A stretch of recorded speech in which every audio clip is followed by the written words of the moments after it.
Hi, welcome. I imagine there's going to be some new faces here tonight, so, oh hey there, thanks for stopping in. The story I have to tell you tonight is, I believe, a very important one, but by its nature, it's also incredibly disturbing, depressing, and triggering. This is a story of what you find when you peel back the mask and look inside the minds of people so filled with fear and hate that it consumes them.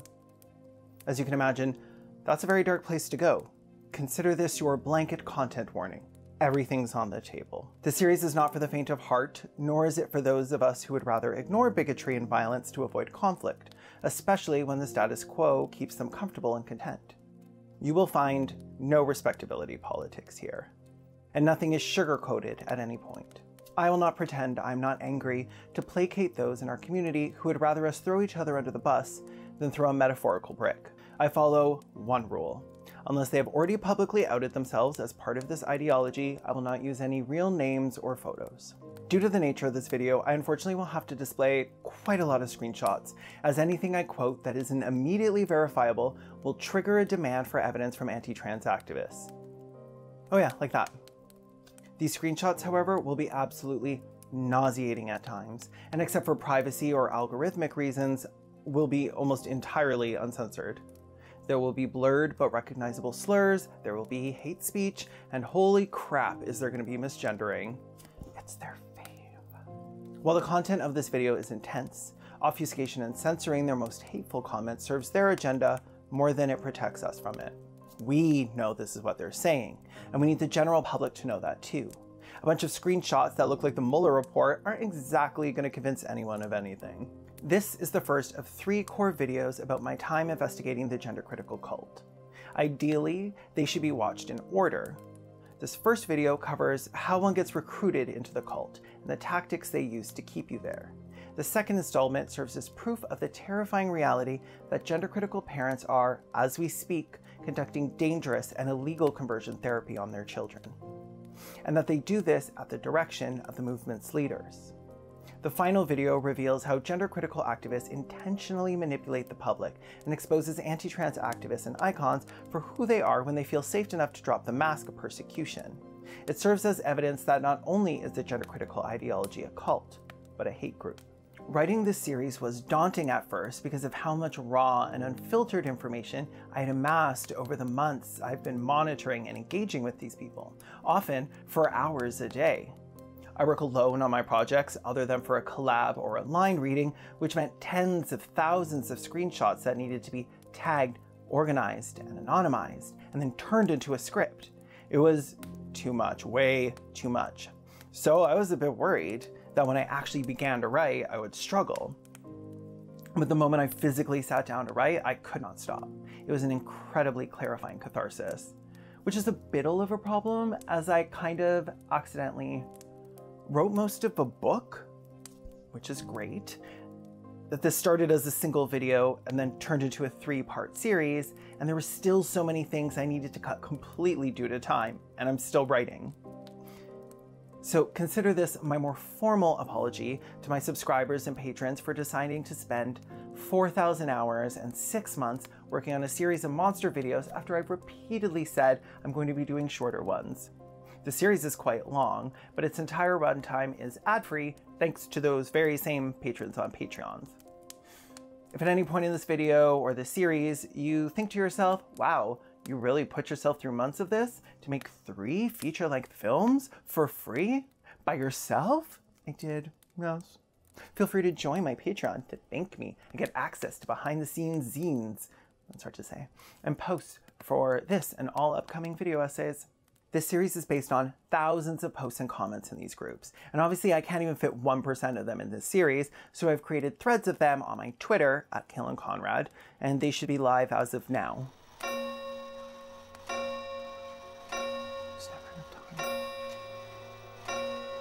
Okay, well, get comf and get coz, because we're about to start the show.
The thing about dog whistles is they're really quite effective.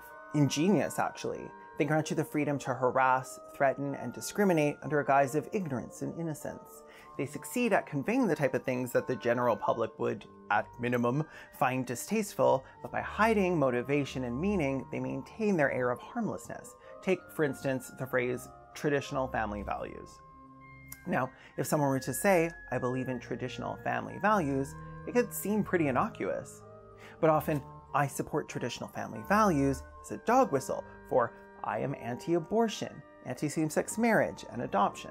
And by now, almost everyone involved in politics knows this. But to a complete outsider, seeing one person say, I support traditional family values, and then seeing people replying things like, just say you hate gay people and go, the first person comes off as being attacked for something they never did, and the second person looks like an agitator, making baseless claims.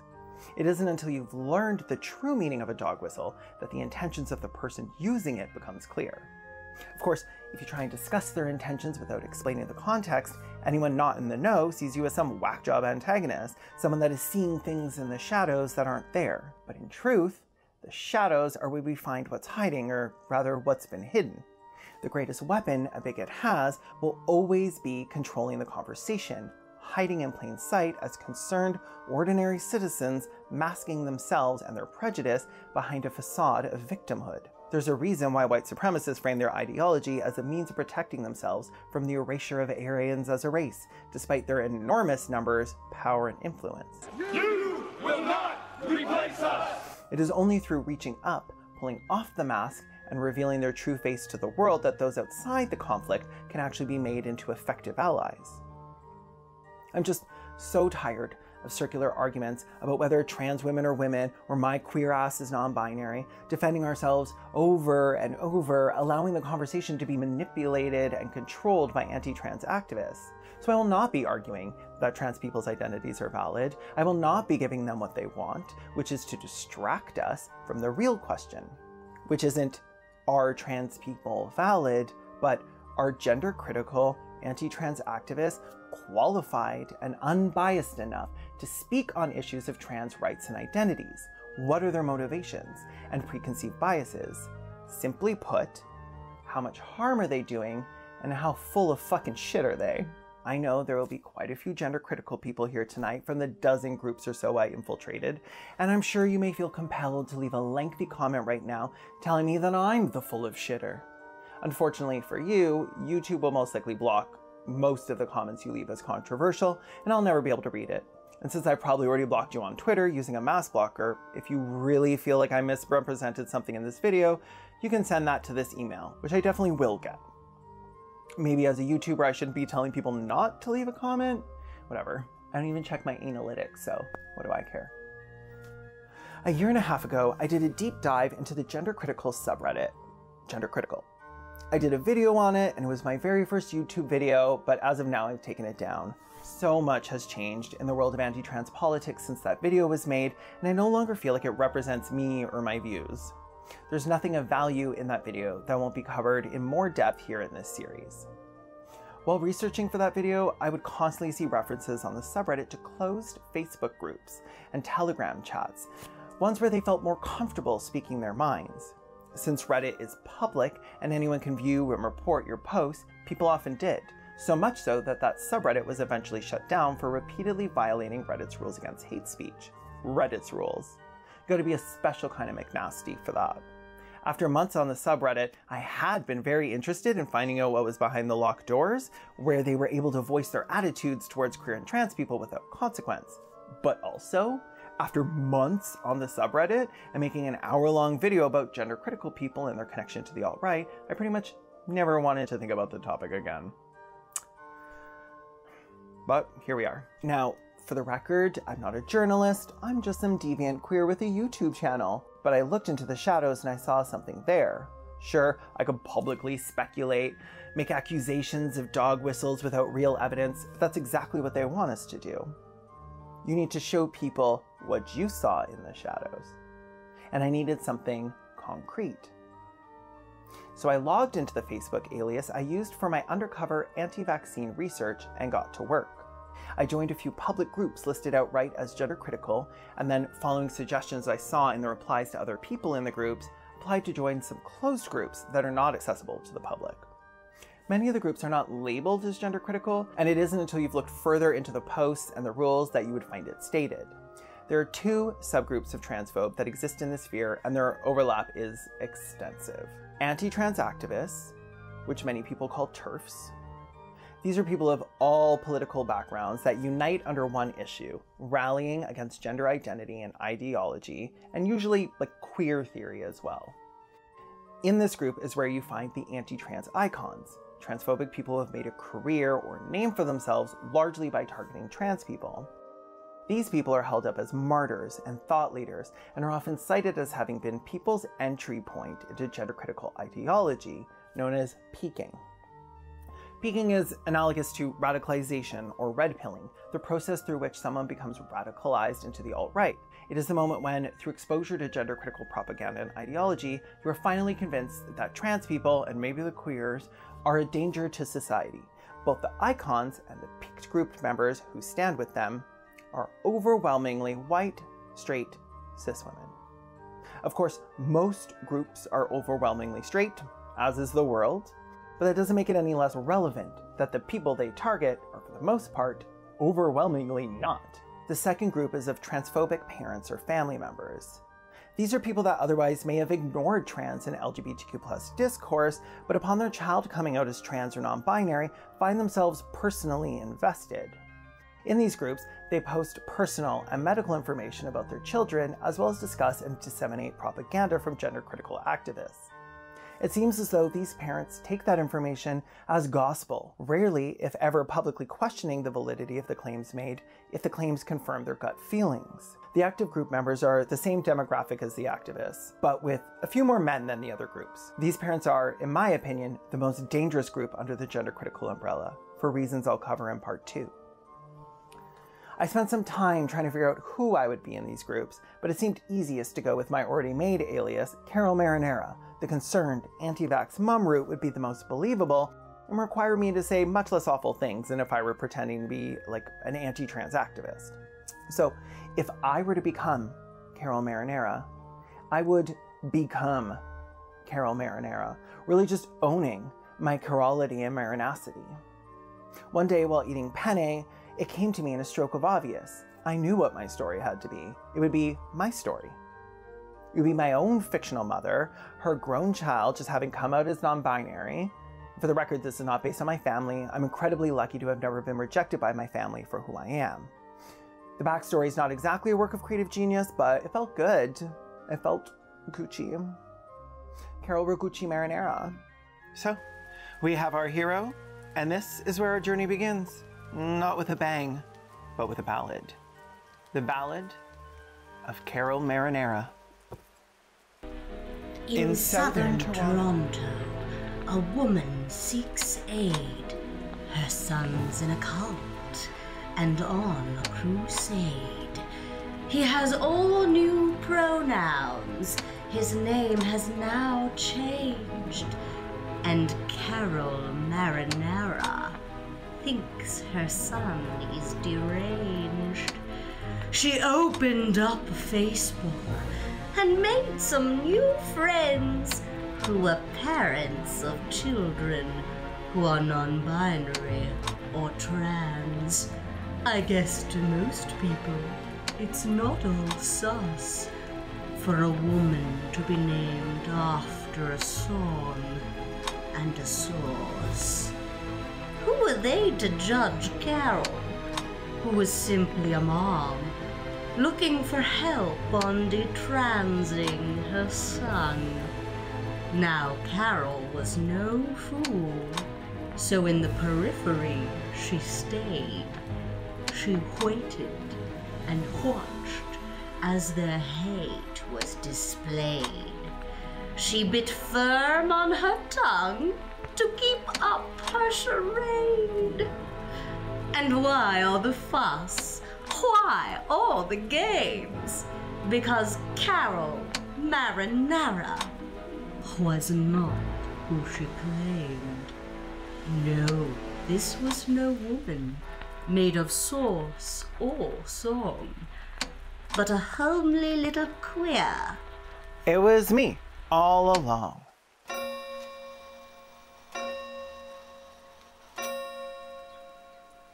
So I took my little story and posted it in the groups.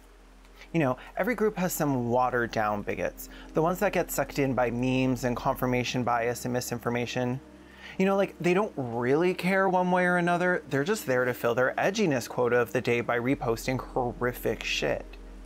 But to get to the ones who make those memes and spread that horrific shit, not the shit lords, but the ideologue bigots, you can't just ask where they are. Has anyone seen anyone like really gullible with a really high power level and a lot of information they want to give me that I could use against them?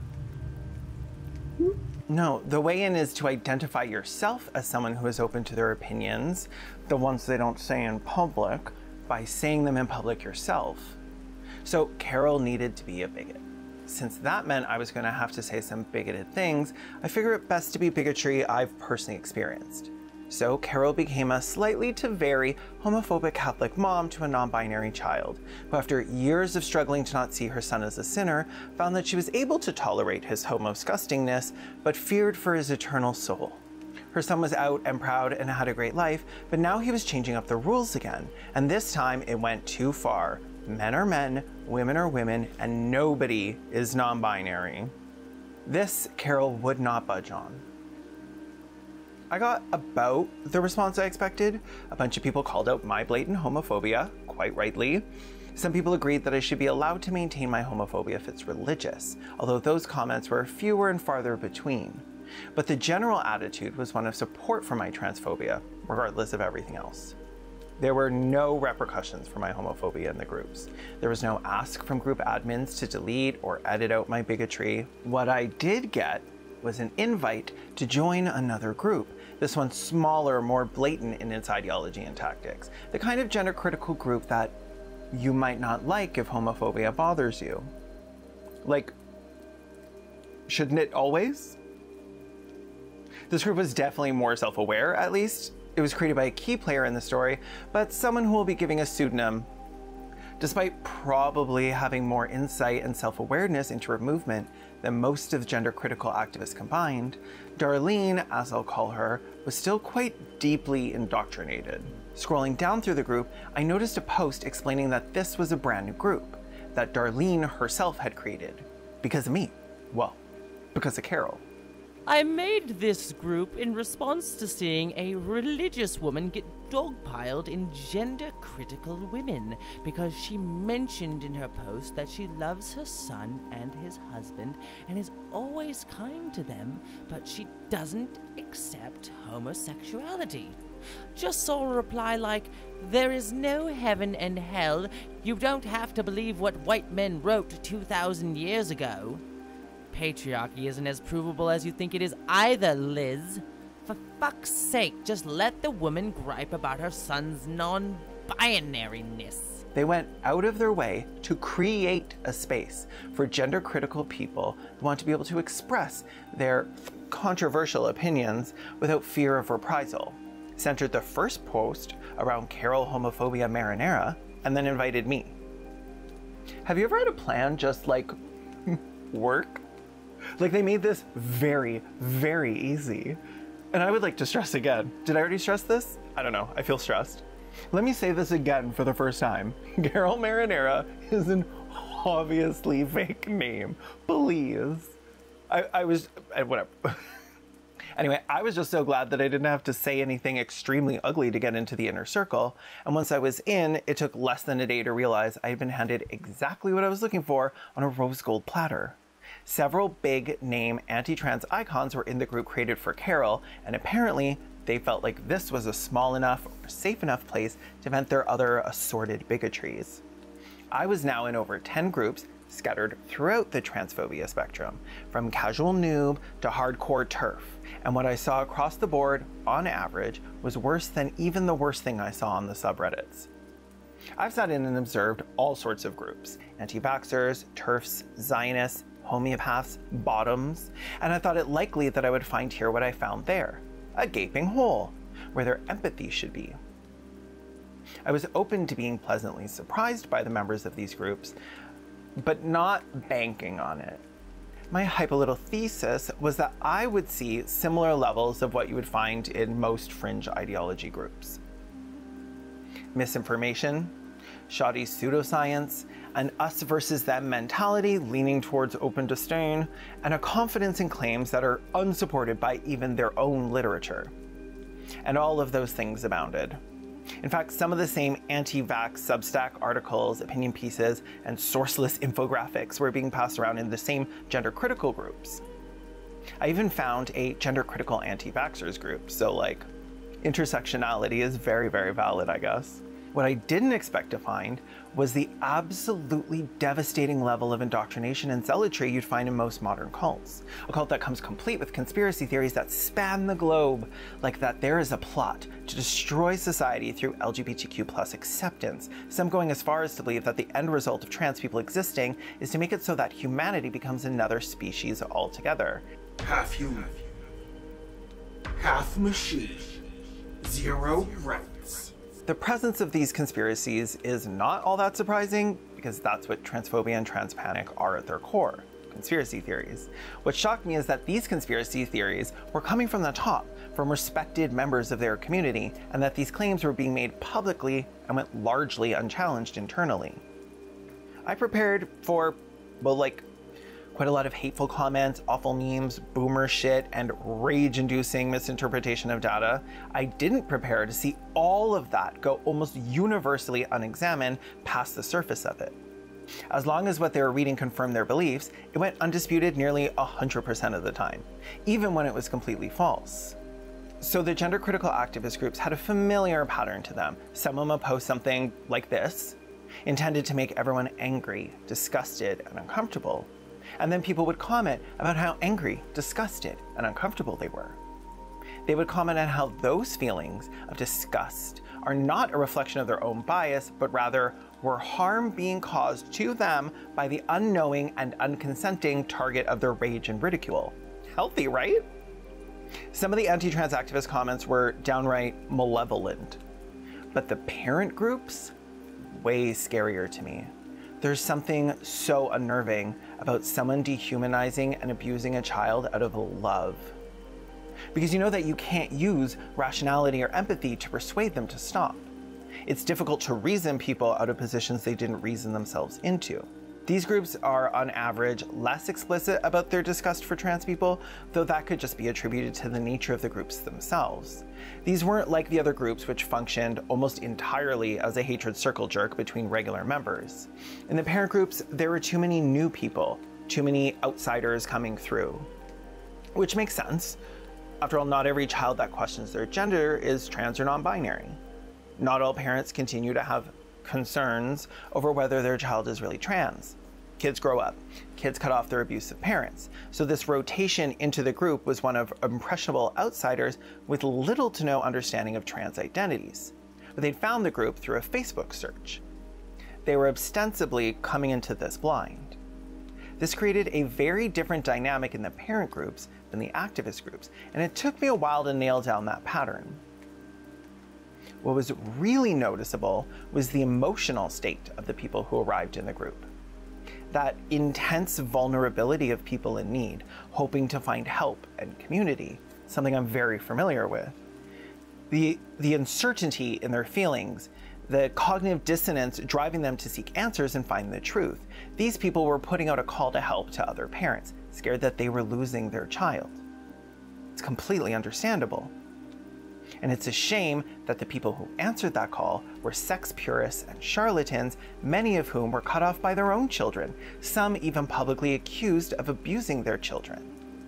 Shame that the parents who responded barely even deserved the title.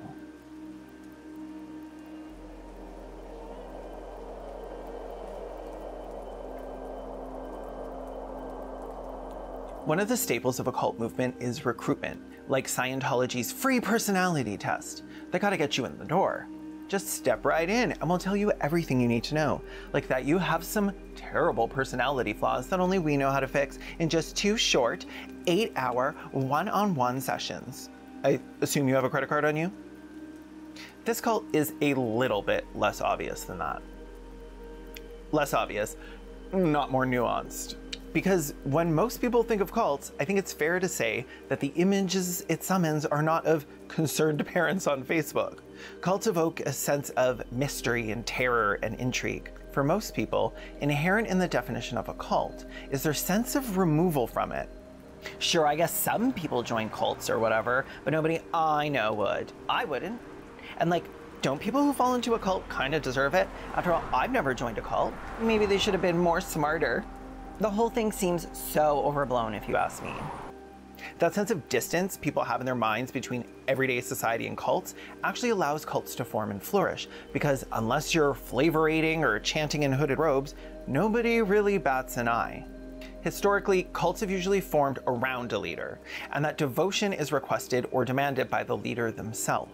These are charismatic, powerful characters who are able to convince recruits of practically anything, regardless of how ridiculous it might be. Like, George King convinced members of his cult, the Aetherius Society, that the universe was controlled by a cosmic hierarchy. This was basically like a round table with Jesus, Buddha, Aetherius, and Krishna all having like water cooler chats about how to best evolve humanity. Jesus came in mystery, but this next master will come openly in a flying saucer, and the whole world will know of his coming. She said flying saucer with a straight face. It's pretty much common knowledge at this point that most cults believe some wacky ass shit like that. What is not common knowledge is that cults are often heavily laden with bigoted ideology, if not based around it. You probably know the name Charles Manson. It might even be the name you associate with cults. A charismatic leader with a large cult of followers that coordinated insane LSD sex rituals and murders. Helter Skelter. That's the image of what a cult leader would be. What you may not know is that Charles Manson was also a white supremacist who recruited members to his cult using their fear of black people and the erasure of whiteness itself as a motivation. He was very race critical. His goal was to start a race war that would finally make white people see how dangerous black people were, in an attempt to convince them that black people were going to start a violent uprising.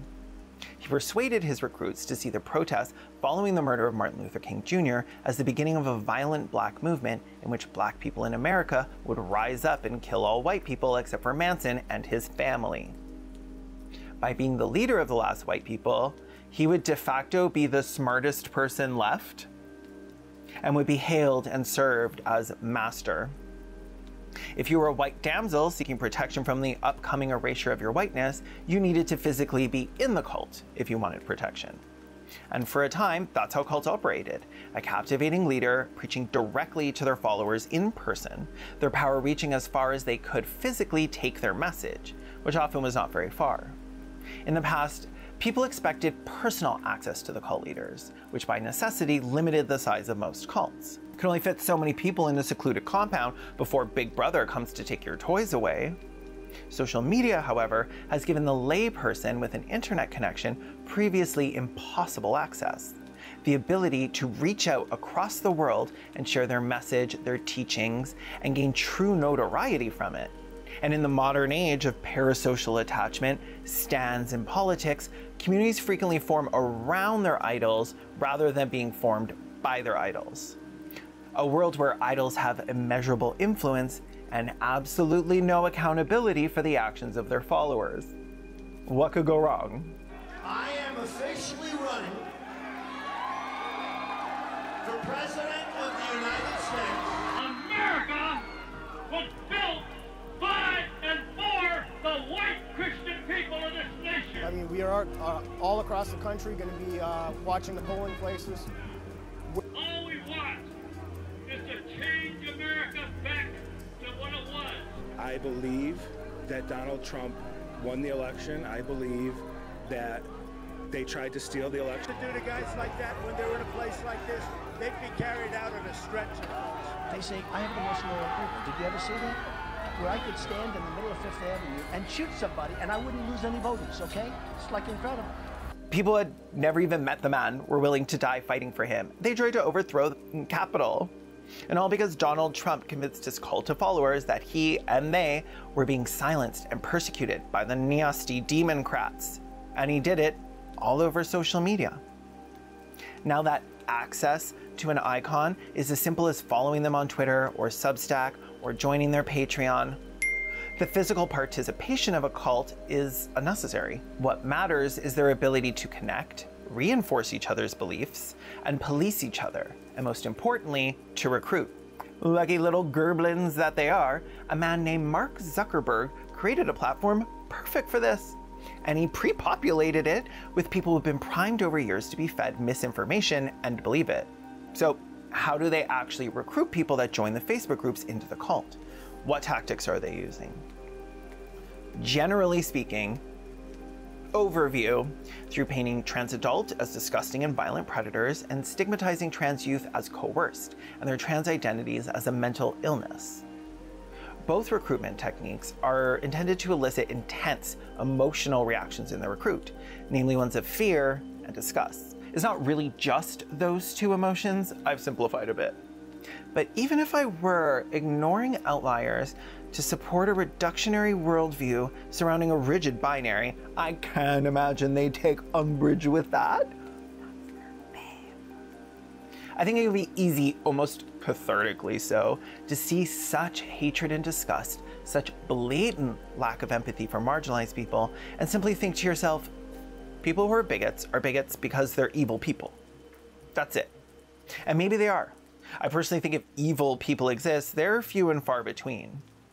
Like, it's really easy to think you've put yourself in someone else's shoes, but most of us don't realize how difficult that actually is. It's not just saying, well, I wouldn't react that way. Trauma is a fucking creep. It gets into everything. And for a decent amount of gender critical people, they really just don't even understand what trans people are arguing for, because they get their information filtered through people who obfuscate and outright lie to them.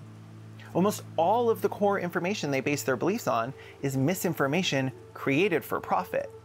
Articles with outrageous anti-trans headlines and lots of ads, podcasts, books, they're all created by someone. It isn't formed out of nowhere, and it is the people who profit from this ideology who sit at the top of the cult's hierarchy, as they have the most power in reshaping reality and disseminating talking points. The rest are simply there for the power that numbers provide any movement. They are being preyed upon by people who profit off of the very culture of fear and panic they've created. They are idols who have centered themselves and painted themselves and their ideology with this narrative of being a silenced victim turned into a valorous hero. They are the only people who know how you can fight the monsters, how you can protect yourself, your family. All you have to do is #stand with them, vote for them, go to their seminars, buy their books, follow them on Twitter, subscribe to their Patreon and Substacks, where they point you at the latest enemy in the battle you'll fight on their behalf. So yes, I believe that when you're calling an ideology a cult, that means you have to concede that on some level, the people at the bottom of it are being manipulated and controlled. That the things they're doing, they might not do if they had not had their emotions exploited and influenced. Of course, that doesn't for a moment negate the harm they cause or their culpability in anti-trans organizing, but it does leave some room in the world for people to change, for forward momentum, for hope. And that hope is needed because gender-critical people leaving the cult is the only way that those being targeted by it will begin to feel safe from it. And I think there are very few cases of people who are so far gone they can't be pulled out of hate. I don't write people off as static and unchanging, but at the end of the day, de-radicalizing bigots is not the job of those they've marginalized. That's not on us. If they have friends or family that want to go through the de-radicalization process, I'm just saying I think it could work. People can change, and I hope they do for everyone's sake. But hoping for change isn't a replacement for vigilance and protection. When people target you, you need to be proactive, not reactive. By identifying the tactics used and calling them out for what they are, we put a name to them, and that makes it easier to reduce the leverage they gain from their recruits' naivety. Anti-trans activists have been operating through dog whistles and subtle dehumanization tactics in the public eye for too long. It's easier to avoid radicalization than to undo it, so in order to prevent people from being radicalized, they need to know what moves the recruiter will be using.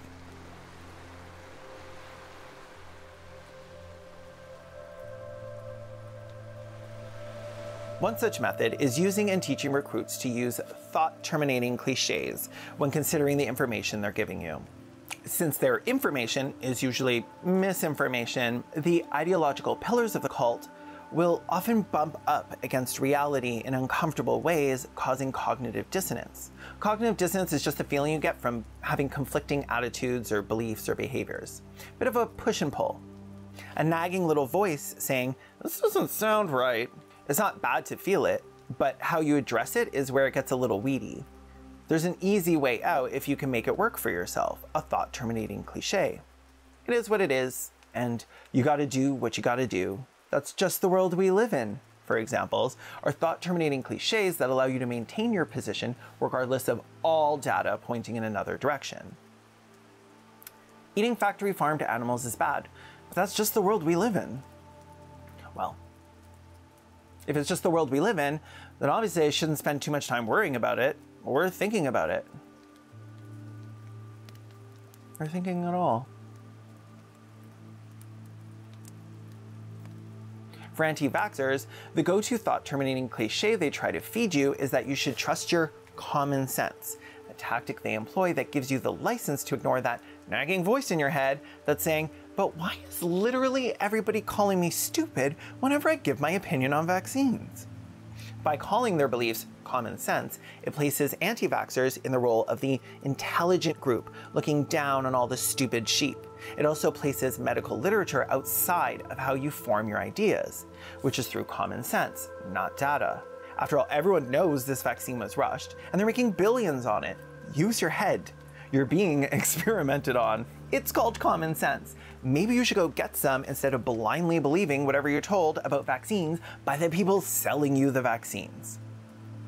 Through this framing, those who disagree are now not intelligent enough to listen to, as they lack the most rudimentary thinking skills that everyone should have, common sense. Even through that two-word phrase alone, a dichotomy is created in the world, those with common sense and those without. For flat earthers, the thought-terminating cliche is trust your senses. So apparently the world is spinning? Well, you don't feel the world spinning, do you? Why don't you go stand up, spin around for a bit, and then tell me if it feels like that normally. Oh, it doesn't? You don't see the world curving, do you? Pretty sure I'd feel it if I was straddled atop a spinning sphere, hurtling through space. Both of these examples rely on the idea of some infallible, intrinsic internal sense, one that only in-group members possess. This is the mentality they need you to adopt in order to convince you to believe their misinformation, even if it challenges your reality. And through believing these fringe theories and being ostracized for voicing them, the us versus them mentality is cemented in the group. Thought-terminating cliches are one of the easiest ways to both recruit new members and keep current ones.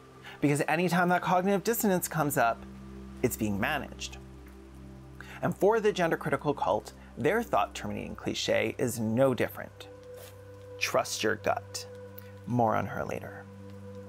But thought-terminating cliches are how you solve just one issue, that believing gender-critical ideology leads to your ideas of the world conflicting with reality. But well before cognitive dissonance is that you need to believe in the ideology, which means first, you need to be recruited.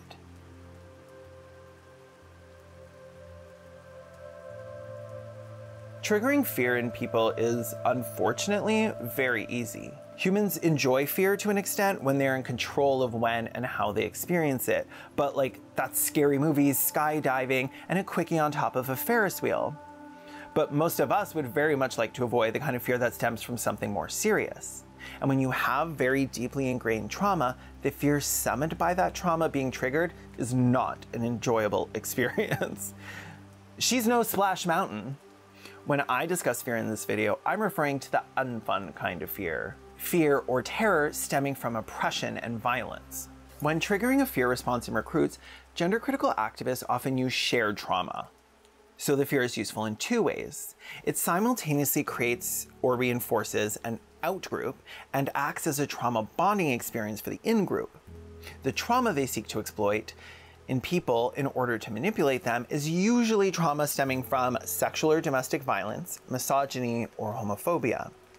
And unfortunately, not everyone can take the time to take that tangled mess of lies, misinformation, and intense, painful emotions and disentangle it to reveal these manipulators for who they are.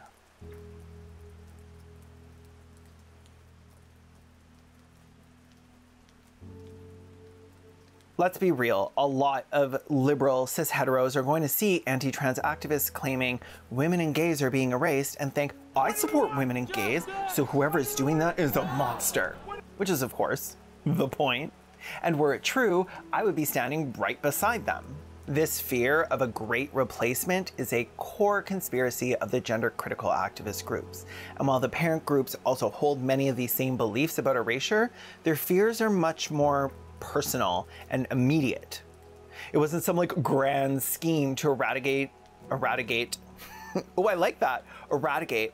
It wasn't some like grand scheme to eradicate a bunch of nameless, faceless gays that you don't care about. This is your child, god damn it. Your child who, as you scroll through gender critical propaganda, you grow more and more terrified for. And as you scroll day after day, fears are instilled in you through repetition and constant thought-terminating cliches. I know my child cries when I misgender them and says that I'm hurting them, but I need to trust my gut that what I'm hurting is just the thing that's trying to take my child away from me, fighting back a sickness that is coming to devour all of our children. Of course you'd be terrified if you believed that their trans identity was a result of being groomed into a cult. Although they don't really mind if their cis identity is achieved that way. Why am I talking like an old-timey gangster cartoon? Of course, you'd be scared if you believed the propaganda, like that most trans youth later detransition and are left mutilated and destroyed. Of course you'd be desperate for help, and that's exactly where they want you. Desperate, frightened, hopeless, and primed to accept any way out. And that's where they come in. They need to get you into a position where you willingly start force-feeding yourself their propaganda, where you and other members will not only reinforce each other's fears, but feed them.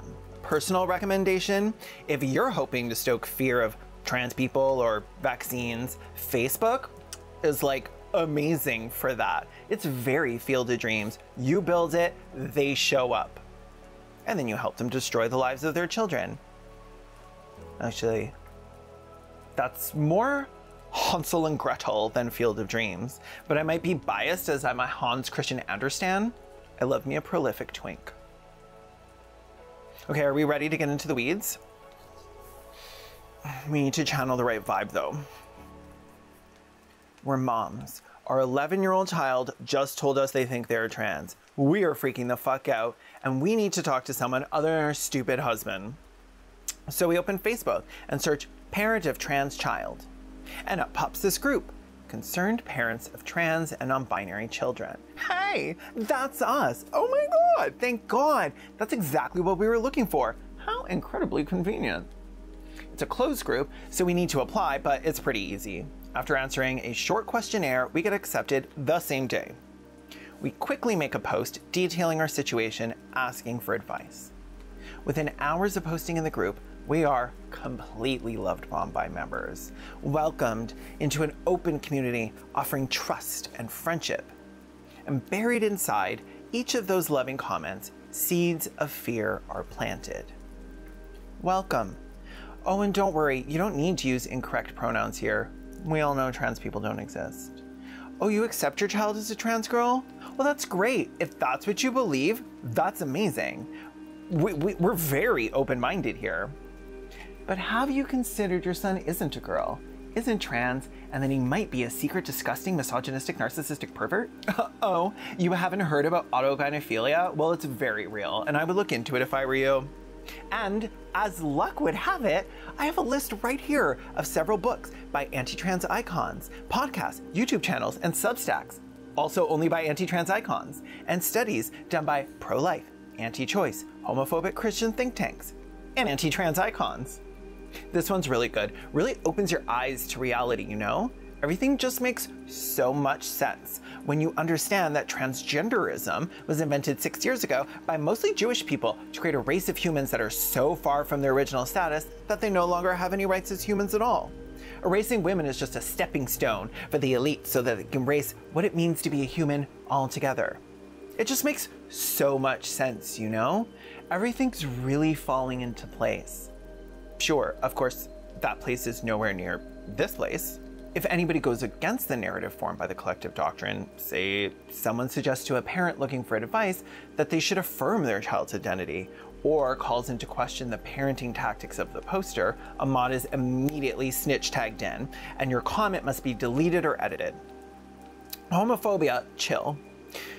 Saying, stop abusing your child, not okay. While they preach that they are open to all parents, it is immediately obvious that this group is on one side of a spectrum, although not necessarily just on a single point on that side. The name of the group is quite clever, isn't it? It's a bit of a gingerbread house. After all, what good parent isn't concerned about their child? The issue lies in that it's a lie. This isn't actually for parents of trans and non-binary kids. It's for parents who don't believe in trans and non-binary kids. You join thinking you get support as a parent of a trans kid, only to be given literature and media telling you that you're not the parent of a trans kid, despite the way they advertise themselves. Because that kid telling you they're trans, your child, that isn't really them. They've been brainwashed by sissy Hypno Street's Gonzarella. What's up, rats? Most people do arrive in the group as what I would describe as concerned, though. They're scared, confused, and definitely unsure of what to believe. But there were some that were already vocal about not being fully on board with accepting their child's identity. The supportive parents are known as affirming by the medical community, and it's been used for both gender and sexual minorities over time. There are parents who affirm and ones who deny, just like there would be for parents of gay kids. So their motives differed, but for everyone that came there, they were all looking for the same thing: their fears to be confirmed or denied. To them, joining these anti-trans, gender-critical Facebook groups is them doing their research, as they like to put it. Although clearly they aren't doing thorough or unbiased research, as everything that does not conform to their belief is hand-waved away with the thought-terminating cliché or accusations of corruption. When actually faced with hard data, something they never employ, they balk at it. Like anti-vaxxers, the deep mistrust of medical bodies is used as a thought-terminating cliché as well. Follow the money. Which in this scenario plays out as, of course, doctors and psychologists would say that being trans isn't a mental illness. They're being controlled by the trans lobby. And with this one statement, they can effectively rule out any and all information that contradicts their conspiracies. And that mindset is so fucking hard to get out of because almost nothing but empathy can break through it. And this is why I say prevention is easier than de-radicalization or deprogramming. If they had found another group first that was able to prep them for the recruitment attempts they'd be receiving, maybe they would have gone a different way. Maybe their children wouldn't have been subjected to the abuse gender-critical parents often inflict on their kids. Maybe. There's no way to know. But I do know that there were quite a few parents that came in with their hearts and their minds open to learn how to accept their child for who they are. Unfortunately for them and their child, they didn't know what they were walking into. Within a few weeks, they'd be fed so many lies and conspiracy theories that even if they only believed 1 out of every 10 of them, they'd still be fucked. The sudden onslaught of approved in-group literature, the exclusive in-group terminology, the constant love bombing, the thought shaping, the conspiracies, the inability to question the morality of people in your community without those in control stepping in, the immediate construction of everyone outside of your belief system as an antagonist. Such intense levels of delusion that even child abuse seems like good parenting to them because it's in line with their ideology. This is a cult by any modern definition, and as you'll see in part 2, by their own definition of a cult as well. Recruiting a parent into the ideology usually means you're doing so to get them help in their goal of erasing the trans identity from their child. The purpose of recruiting parents is not only to increase the numbers of the cult, but to indoctrinate their children into it as well. Because if you're manipulating the parents of trans youth, you really have control over both. And with enough control, you can try to eliminate queer and trans kids before they get to an age where they can fight back. which is why the gender-critical literature around trans children is focused on converting self-identified trans children into self-identified cis children, and preventing trans children from ever getting enough information to self-identify in the first place. The dynamic when recruiting parents is a bit different than other people, as they already personally know a trans person that they are likely to care a great deal about, their kid. But that empathy that they have gets in the way of the goals of gender-critical ideology, which is to other and dehumanize trans people. Getting parents to stop seeing their trans child as their child and to start seeing them as a threat is not an easy task. To get them to see them as a threat to themselves, to their family, and to the purity of the sex binary itself, these parents not only have to be afraid for their trans child, they need to be afraid of their trans child. Afraid because that trans person their child is claiming to be is really a sickness trying to hurt their baby, trying to destroy all the carefully laid out plans they had predestined for their child. To do this, they convince the parents that when they see the pain gender-critical ideology causes their child, they should invalidate it. Because whatever their child is going through, it's not as painful as being a parent with a trans child. Being in a gender-critical Facebook group doesn't necessarily mean you're in a cult, of course. People come and go in these groups every day. The cultiness starts when the ideology becomes ingrained and unquestioned. The recruit pool for the cult isn't Facebook itself, it's these groups. Because gender-critical ideology is so radically abhorrent when they see its seedy underbelly, only some of the Facebook group will stay and become gender-critical parents or activists, TM. Using an example of what I saw happen over and over again in the time I had infiltrated these groups, let's break down how an attempt to pique a parent through fear works. How they try and get you from, I'm having trouble wrapping my mind around my kid's new name and pronouns, to, my child is being mind-controlled by a cult and is abusing me, actually. The following is a real post from the group Concerned Parents of Trans and Non-Binary Kids. All names have been changed to protect the identities of people involved. Content warning, suicide. My 11-year-old told me yesterday she wants to kill herself because I misgender her all the time. I am lost. I just don't feel like she knows what she really wants. It's hard for me to call her Corey when she's been Kathleen her whole life. So, situation. A mother says that her 11-year-old child confided in her that they wanted to end their own life due to the mother's invalidation and transphobia. Short and straightforward. It's clear here that this parent is trusting her gut and not her child. I just don't feel like she knows what she really wants. There's no legitimate explanation of why she's hurting her child, nothing but a feeling she has, a hunch. The responses were, to me, entirely shocking. I hadn't been in the groups long, and I thought that at the very least, all the suggestions would be kind of compassionate due to the seriousness of the child saying they wanted to kill themselves.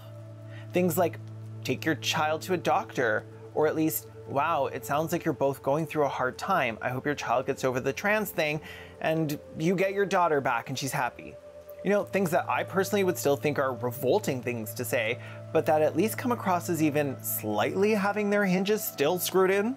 You know, empathetic comments, but they don't know this kid, and they shouldn't really be making assumptions or giving medical advice. Instead, they took the mother's fear and confusion and twisted it back in on itself. The goal is to relieve her of that confusion and realign her fears to parallel those of the cult, which means the mother hurting her child needs to be the brave, courageous hero defending her child, and the trans kid needs to be a monster that nobody could empathize with. This sounds really hard to do tactfully, right? Present someone's small child as a threat? Yeah, it is. Which is probably why gender-critical people don't usually fuck with tact at all. So, how to tactlessly redirect the mother's potential fear that gender-critical ideology might be hurting her child, and instead paint the suicidal 11-year-old as the villain? What messaging does the mother of a suicidal 11-year-old get from the cult? Well, they say the child is probably lying. Say that even if they do commit suicide, the mother shares no blame. That the child is in a cult, trying to control you. That her child is actually really privileged. It's just cool to hate your parent. And that's all in one single comment. There's a lot more going on if she seriously, which I doubt, is considering suicide over a name. I mean, if you're really going to kill yourself because your mom called you your name that you've been called your whole life, and last month decided you just don't like that name anymore, then there's something wrong, and it's nothing Mom is doing. Others tried redirecting the fear, saying the real threat of suicide was to let a child transition. There were other responses that suggested using the psych ward, but only as a threat to put an end to the bluffing. The trans recruiters put that idea in her head. Ask her if she has a plan of how, and if she does, determine if she has the means to carry out the plan. Then take her to an ER stat. Taking kids to the psych ward is useful in putting an end to bluffing. Crisis lines don't have the same impact. One new member actually proposed counseling, but was quickly shut down because counseling is too dangerous for trans-identified kids. When asked why, the response was a bit of a mask-off moment. In the US, most counselors are required to affirm. To do anything else is prohibited under conversion therapy laws. Actively giving advice on how to avoid conversion therapy laws interrupting your parenting tactics? Why would that be? Would it be because what you're all doing to your children constitutes conversion therapy and is abuse? If it's a medical practice that's been outlawed due to its demonstrable harm and ineffectiveness, why would it be okay for someone with no training to try it on an unconsenting child at home? If you don't think Child Protective Services should protect children from parents DIYing illegal and dangerous therapies on their unconsenting children, that says a lot more about you than you'd probably be able to admit to yourself. Anything to maintain the delusion and prop up the conspiracy. And even though we know only one thing to be true here, that a young trans person just said their mother's actions are making them suicidal, the conspiracy is immediately presented as the real truth, that these ideas have been implanted in the kid's head by trans recruiters.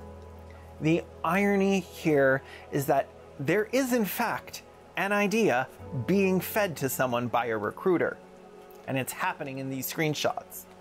The level of certainty these people feel about their knowledge of a child they've never met, based solely on the fact that they do not believe there are trans kids or people.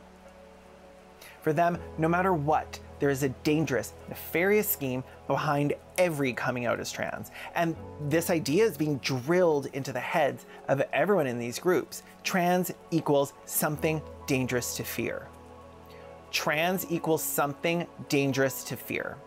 Honestly, the absolute lack of self-awareness these people are showing is really frustrating.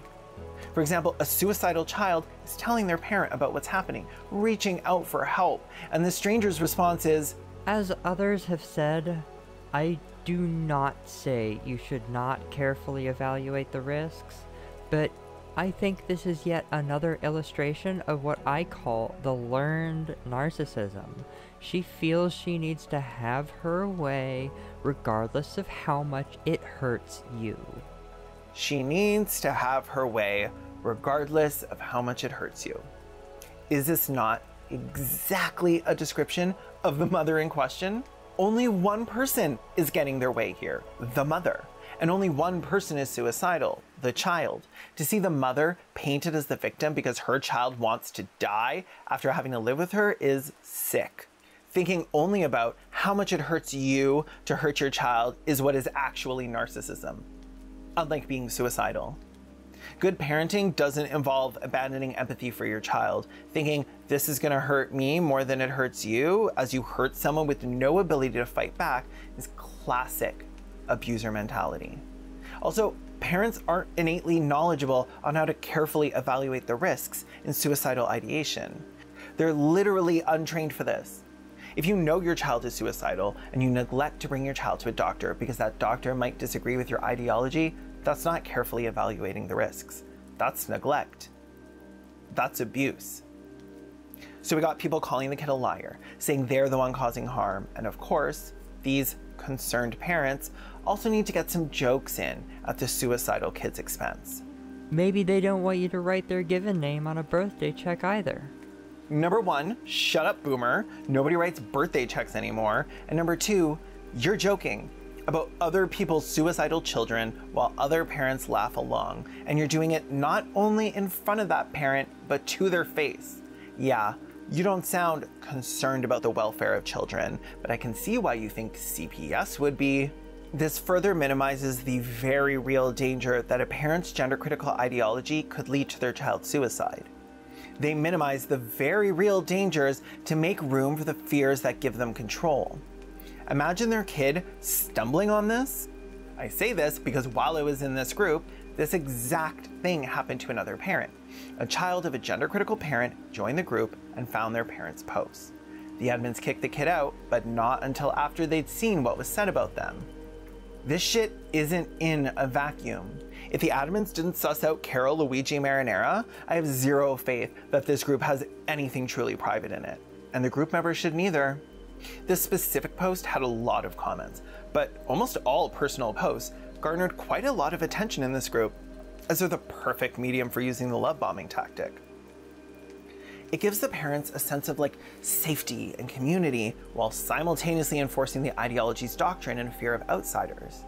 This alone wouldn't be as effective, but combined with thought-terminating cliches, it allows you to quell any rising doubts within yourself.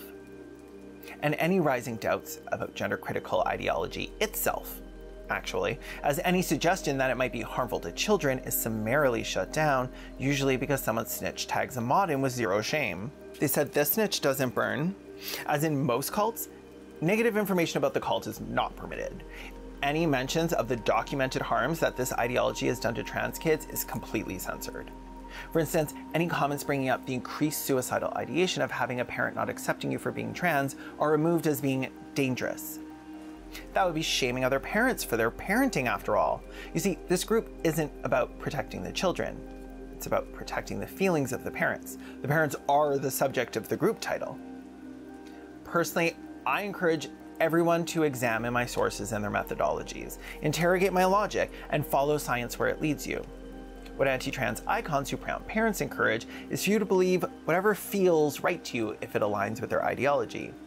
To trust that gender-critical people know more about what being trans is than, say, doctors and scientists and trans people.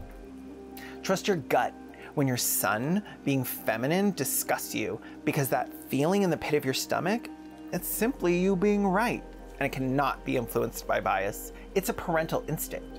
That's right, first we met common sense, then we met trust your senses, now introducing trust your gut. Trust your gut is an old idiom that in this situation means assume your assumptions and fears are true. Not very good advice, especially for someone who has literally no education in trans people's experiences. How would their gut tell them anything but what their societal conditioning had taught them?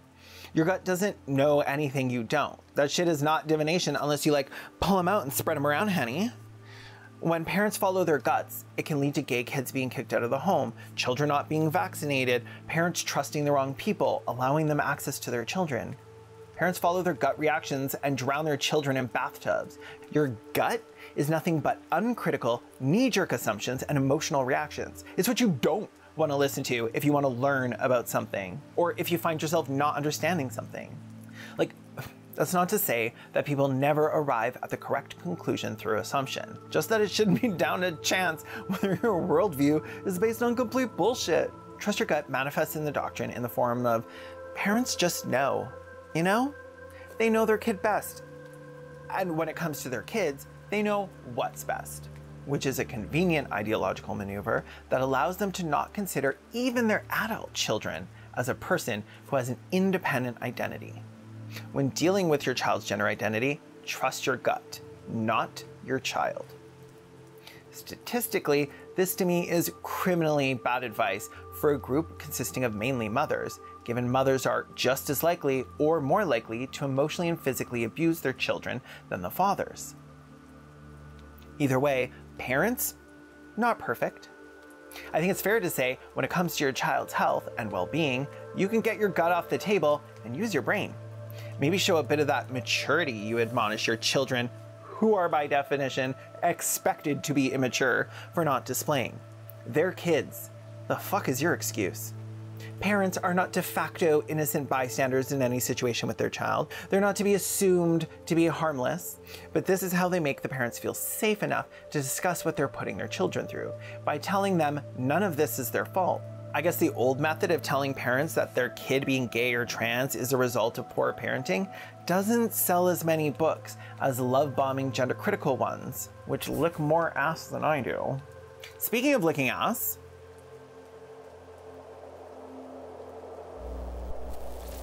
I'm using the term same-sex attracted or LGB here and not queer or the gays because the majority of non-straight gender-critical people will be one of these. Basically, you don't find many self-identified pansexual TERFs out there. To clear up any confusion here, I'm non-binary.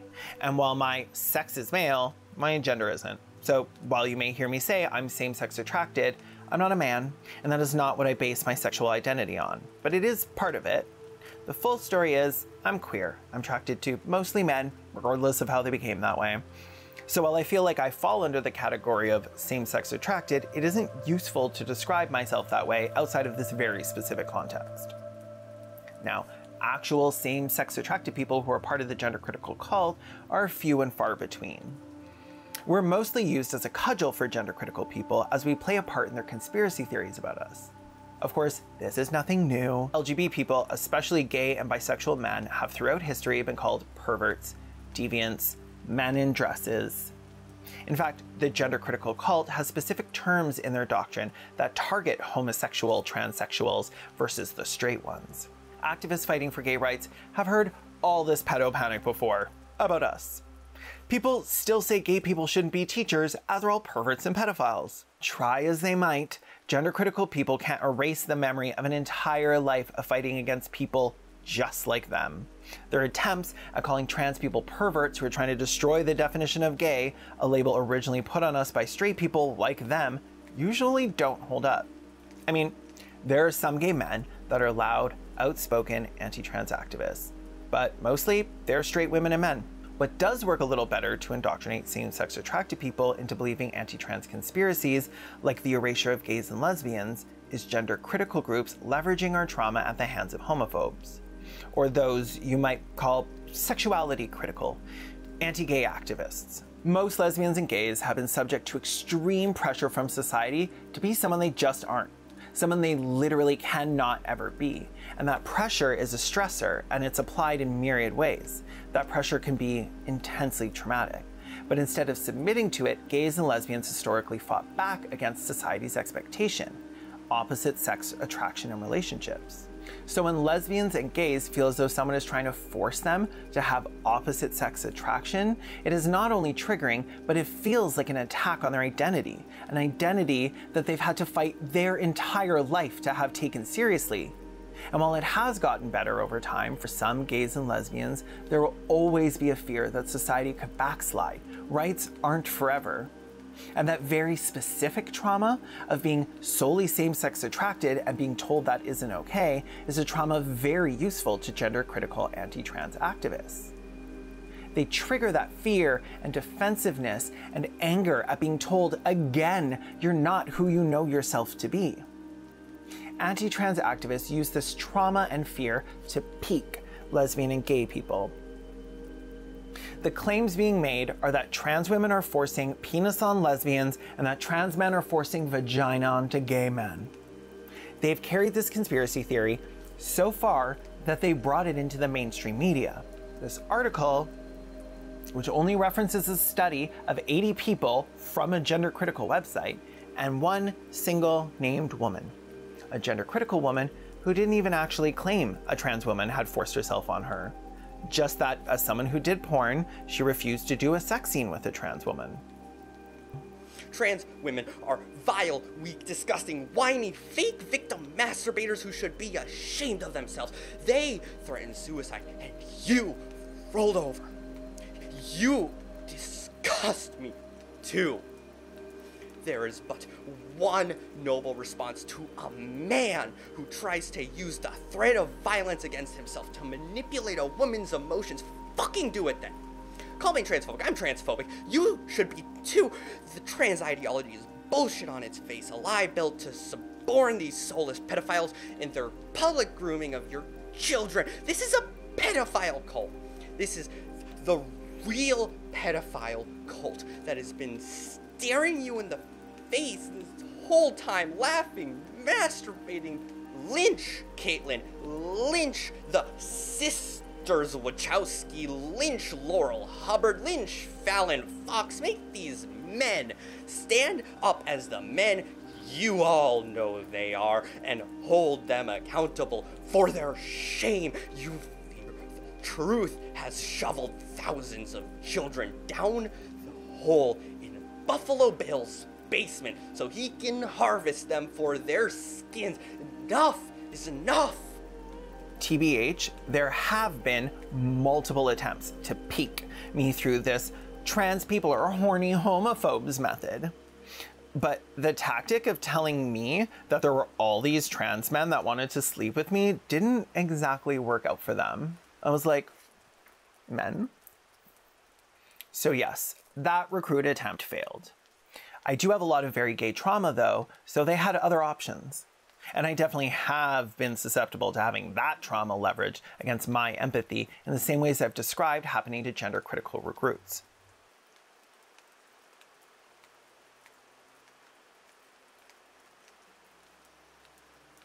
Story time for all you parasocialites out there. And for the few hate watchers who made it this far, I'm about to tell a story of extreme violence committed against me. So you might find something in this video you enjoyed after all. A warning, this gets dark and there is violence discussed and shown in detail. Skip forward to the next chapter if you want, but if you can stomach it, I ask that you stick around. On Pride Sunday in 2015, I was walking to work to open up the cafe I supervised. Halfway there, not 50 feet from where I'm filming this right now, 3 men passed me walking in the opposite direction. Distracted, I think I realized I was falling before I'd realized I'd been struck. But I understood what was happening as soon as the first kick to my head dislodged my earbuds. Faggot. Faggot. Faggot. They were laughing. I heard it like joy-filled laughs of freedom, like children playing. It felt wrong, like reality was split by the impossibility of their laughter, that they were enjoying this. Faggot. If you don't get up, they'll kill you. If you try to get up, they'll kill you. You're gonna die out here. The sound of weapons turned into ridiculous squeaking rubber trailed off with their laughter. I know, looking back, that I was one of the lucky ones. I got to walk away. At least, that's what I tell people, I feel. I'm lying. The truth is, I often feel like I died there several times over. I watched the person I used to be, the person I was, and the person I wanted to become die there. I didn't walk away that day. What got up and walked away from that intersection was a broken, terrified, and decaying shadow of myself.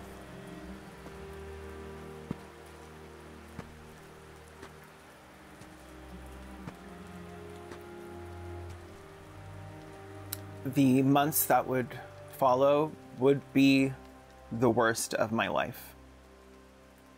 Bruised under makeup, but with no broken bones. Something was wrong with my head, though.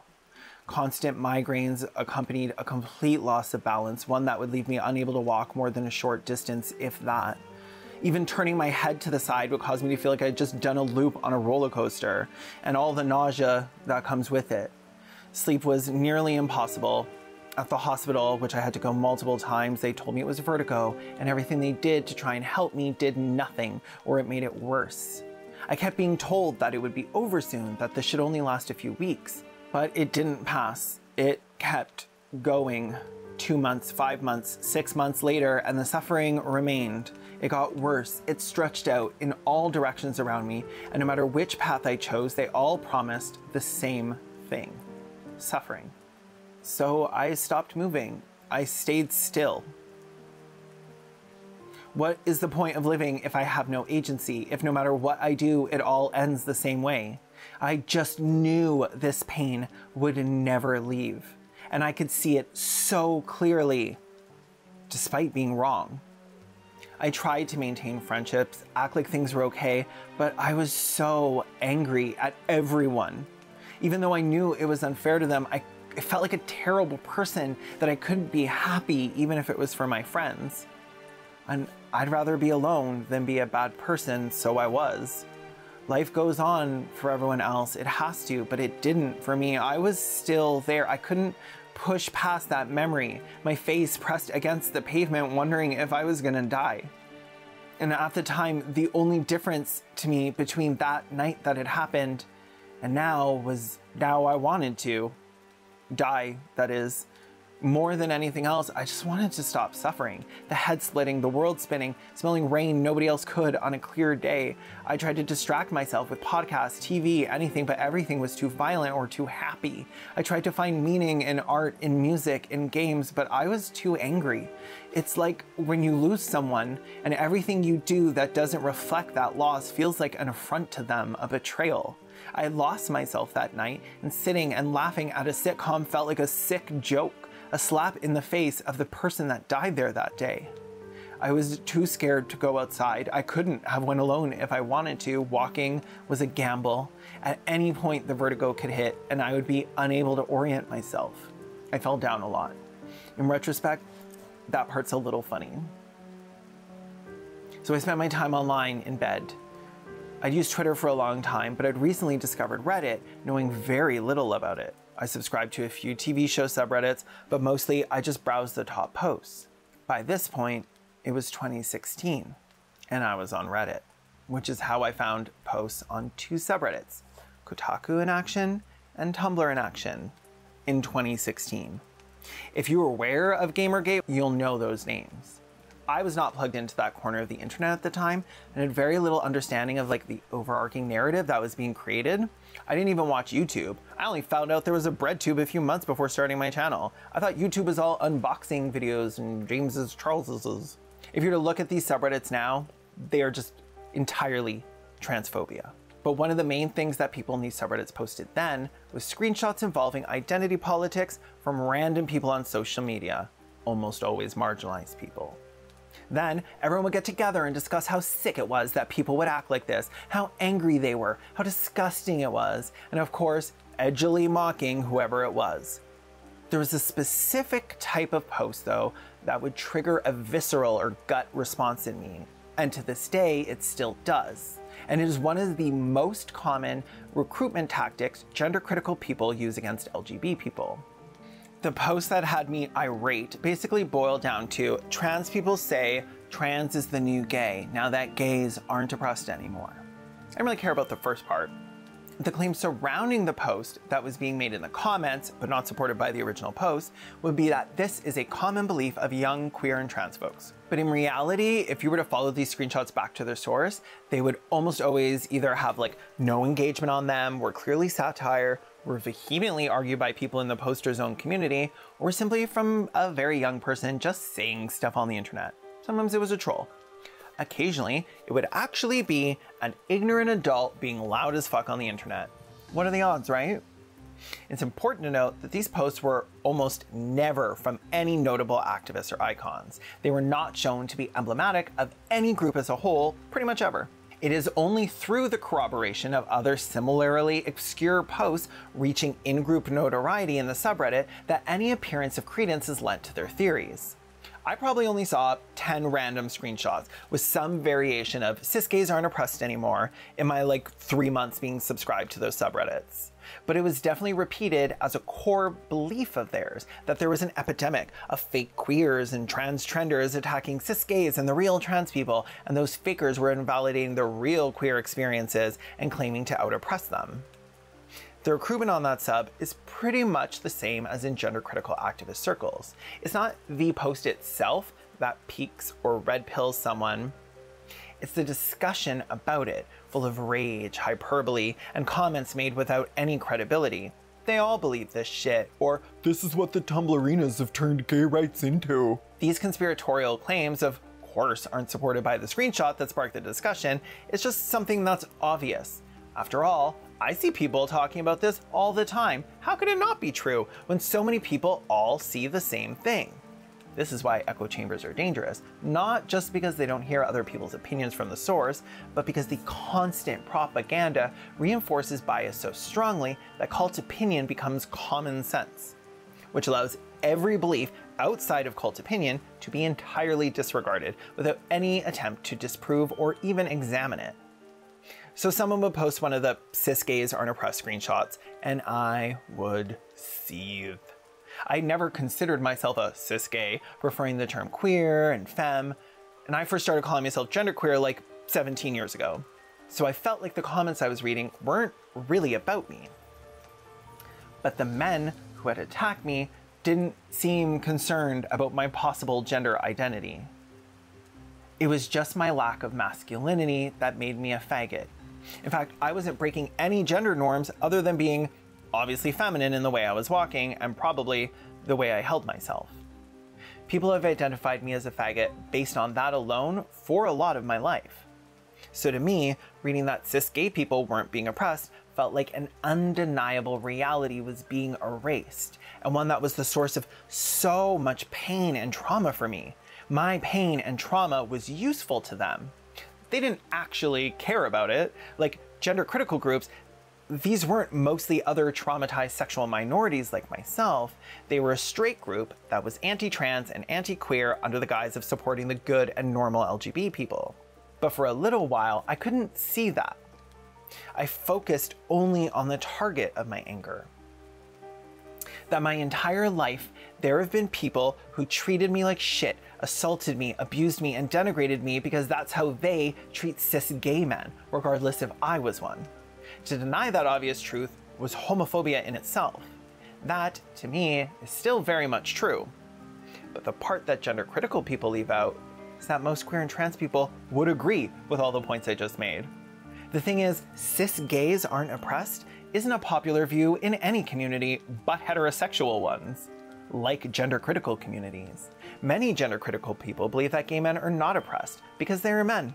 Funny how their one mostly shared claim to oppression is the most valid one in the world. Seems awfully convenient and is never supported by the facts, but I'm sure that wasn't intentional or rooted in anything sinister. So yes, it happens that sometimes people on Tumblr would rant about cis gays not being oppressed. But there was no real community support behind that idea. It was wholly unpopular in queer and trans circles. The other main tactic to recruit LGBT people is to manipulate them into believing there is an epidemic of straight people co-opting the slur queer, and that gender critical activists are fighting against this.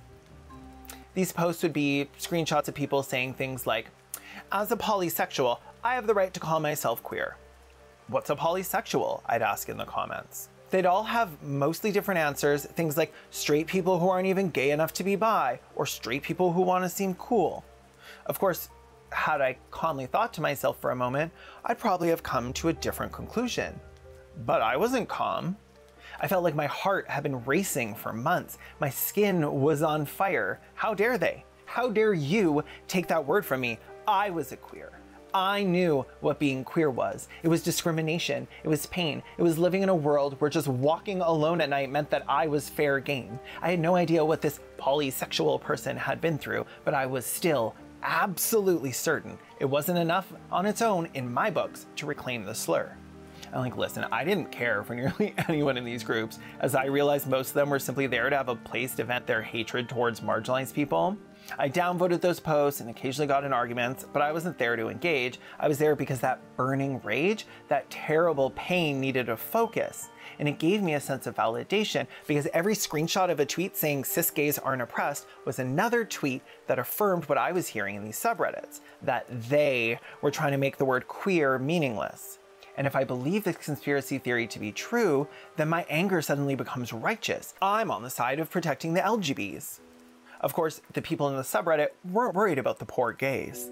They just as soon mock a photo of a gender nonconforming cis gay man as a photo of a trans woman, and they'd use the same comments. I had been through so much pain and hatred and violence because I was queer, that to me, that's what being queer was. Like, I understood that wasn't true on like a very basic level. I knew that my attraction and my love, the one thing that still burned clean inside of me was the source of my queerness, but I couldn't get to it through that anger. The anger that comes from what they call stolen valor, originally used for people who pretended to be veterans or veterans exaggerating the dangers they faced. For me, queer was my veteran. Queer was for those who had seen some fucking shit. But the subreddits also included bisexual, pansexual people, trans people in their groups unable to call themselves queer. And I thought to myself, they sound pretty fucking queer to me. What's the issue? I thought we were just mad about like cis straight people using the term. It became pretty clear that this in itself was an anti-queer ideology.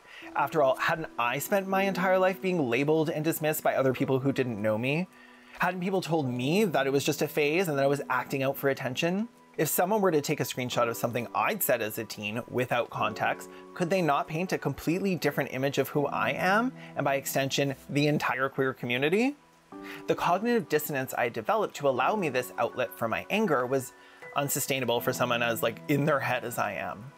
I don't pal around with homophobes and misogynists, and the fact that I'd even been sharing my anger with them was sign enough that I was on the wrong path. And while this entire period probably didn't last more than 90 days, it has allowed me a degree of insight into how trauma, pain, and a marginalized identity can be used to distract from obvious indoctrination tactics. How easy it is to be manipulated when the ideology being pushed aligns with your gut feelings on the world, confirming your fears and your biases, telling you that you were right all along. And who doesn't like being right? And so because of this experience, I can kind of understand and empathize with gender-critical women, especially for the recruits whose only education about trans women comes from gender-critical misinformation and propaganda. I get the feeling behind— How dare you? How dare you take that word from me? I am a woman. I know what being a woman queer is. was. It was discrimination. It was pain. It was pain. It was living in a world where just walking alone at night meant I was fair game. I had no idea what this transgender woman had been through, but I was absolutely certain it wasn't enough in my books to claim the term woman. Of course, had either of us cared enough to ask, we might have found a lot more in common than we had expected. We might have found quite a lot of shared pain, and maybe we would have thought about the fact that as long as we define who we are through our oppression, then we can only exist as long as we're oppressed. If I had stopped to realize that my understanding of the term queer was one of absolute pessimism, maybe I would have realized earlier how flawed it was. But I was too depressed and too angry to see that if to be a queer is determined by how much violence and vitriol you faced, then I'm not only dooming all future queers to my fate, I'm defining them by it. Why fight for a better world and then despise the people who get to live in it? I realized I envied them and it was making me ugly. It's like a kid who promises to give their kid everything they never had when they're a parent, only to later find themselves a parent, bitter at their child for having everything they never had. Likewise, if a prerequisite to womanhood is to experience misogyny, then the destruction of misogyny would also be the destruction of womanhood. But to distract from that, gender-critical people paint a target on the back of trans activists and the complicit medical industry and liberal colleges as the ones trying to erase womanhood. They say that society is denying the truth, which is that to be a woman necessitates the lived experience of one, which equals a life of abuse, of rape, of violence, and that pain and trauma they trigger by constantly invoking these things is effective at distracting people from the logical inconsistencies in their ideology.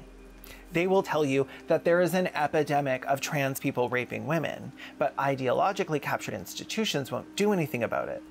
They will take the memory of the worst moments of your life, shove them back in your face with no content warnings or concern for your mental well-being, and say, this is going to happen to you again if you support trans people. And not just you. If you support trans people, you're complicit in setting women and girls up to be brutalized, raped, and colonized. To my silent friends, let me explain to you why you're a fucking asshole. This needs to be said because you think you're so woke, so nice, so kind, and so on point with your dutiful responses to every virtue signal that whips through your moldy old antenna. You're not nice, or kind, or even harmless. You're a dick. You are a homophobic, woman-hating, cowardly dick. The lives of women and children are being destroyed, and you just sit there with your thumb up your ass, taking your social cues from men's rights activists, pharmaceutical lobbyists, pandering politicians who would sell their own mothers out for a vote, and technically, that is exactly what they are doing. and economically privileged celebrities who won't be impacted by this movement in any conceivable way. All because you were too fucking lazy and apathetic to research this for yourself. Critical thinking is a thing. You have a moral obligation to speak out against this injustice. If you do not, you are complicit. The very same people that I've seen express outrage over the Sandy Hook shooting of children have nothing at all to say about the toxic drugs and destructive surgeries being offered to children suffering from a range of mental illnesses. What the fuck is wrong with you? You're afraid someone will call you transphobic because you were frightened of a word? You willingly allow children to be poisoned and cut up? Is murder phobia hate? Is rape phobia hate? A perfectly reasonable reaction to a group of dangerous people is not hate. The trans movement has already had devastating consequences for thousands of people, and it will only get worse because no one is allowed to even talk about it. But we are supposed to preface everything we say with, I do sympathize with transgender people, and trans deserves to have rights, as if we ever once said they didn't. That never happened. The very first time they asked for safe spaces away from men, they were instantly accommodated, and they refused their own separate facilities because it isn't safety they want. They want affirmation. They need women to grovel before them and validate their womanhood in order to enjoy their delusion. The number one right they are fighting for is to make women obedient to them. Get this through your fucking heads. No one is transphobic because it is not hateful to fight back against mentally ill misogynist men who are pushing a malicious agenda to destroy the rights and safety of women and children just for the privilege of acting out their kinks in public. How will you explain yourself when thousands of mutilated children grow out of their dysphoria, 80% do, and ask why you allowed this to happen?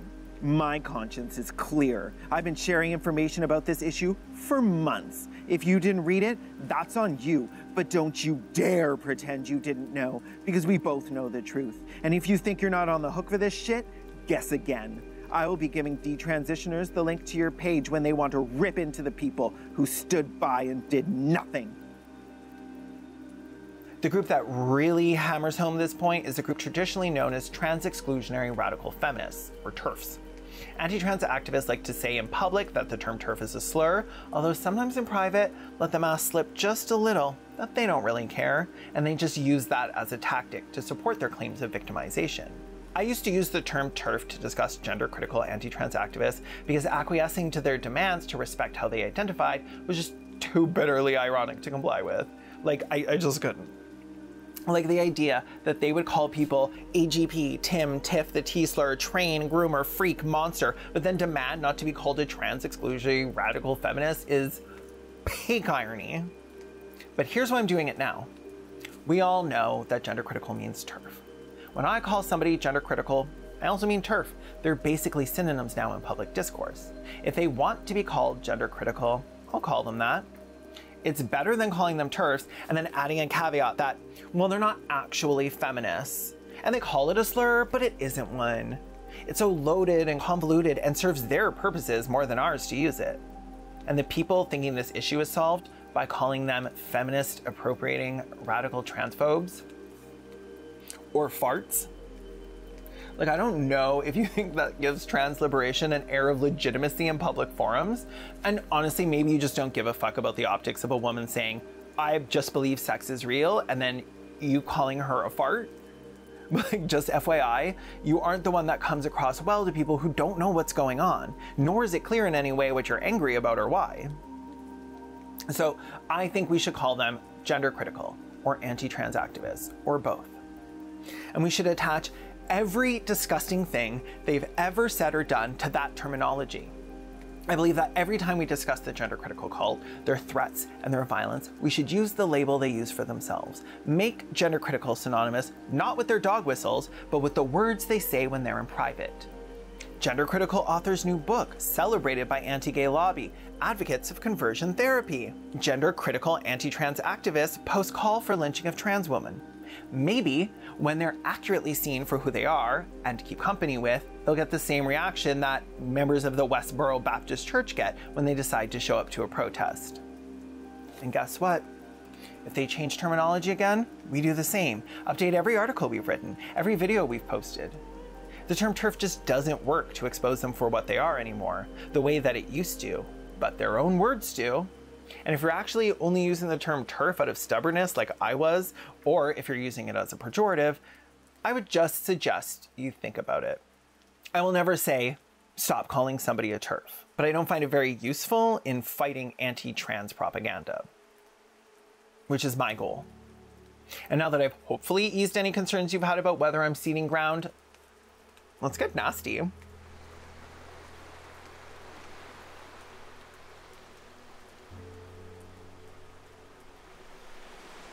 When targeting trans adults, anti-trans activists are a host to a variety of conspiracy theories, most of which mirror or simply are the same ones propagated by the anti-gay activists they often align themselves with.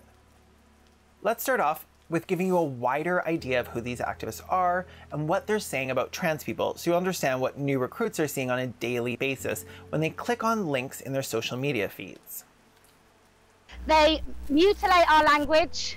They mutilate our children. They obliterate women's rights. The thing that I get accused of is being a bigot, right? And I'm sure many of you will have met that accusation yourselves. Please be aware when there's any discussion about hate crime or hate speech about what this actually means and how this is very insidious, about how this can sneak in and affect just day-to-day kind of people's human rights, and you won't even be aware of it until it sneaks in, and then you realize that you cannot talk. There's subjects that you are not allowed to talk about. Amy Montero, I would like to point out that there is nothing progressive or feminist in targeting a woman for having an opinion you don't like. Shame on you, handmaid.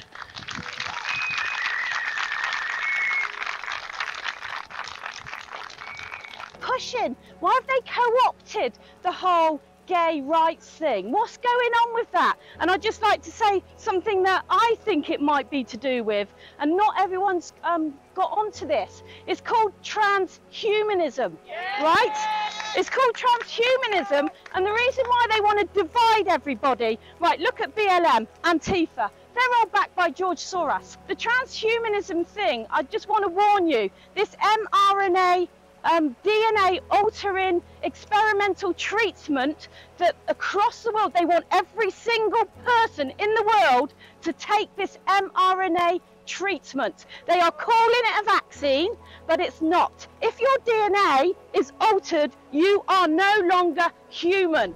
So beware. The transhumanist thing, have a look into that. But look at the transhumanists, that's why they're using the gay agenda. This is what's behind the dog whistles of the people who reply to tweets saying, "What is a woman?" when you call trans women women. It is again similar to the treatment that same-sex attracted people experienced when we reached a certain level of visibility through activism and riots.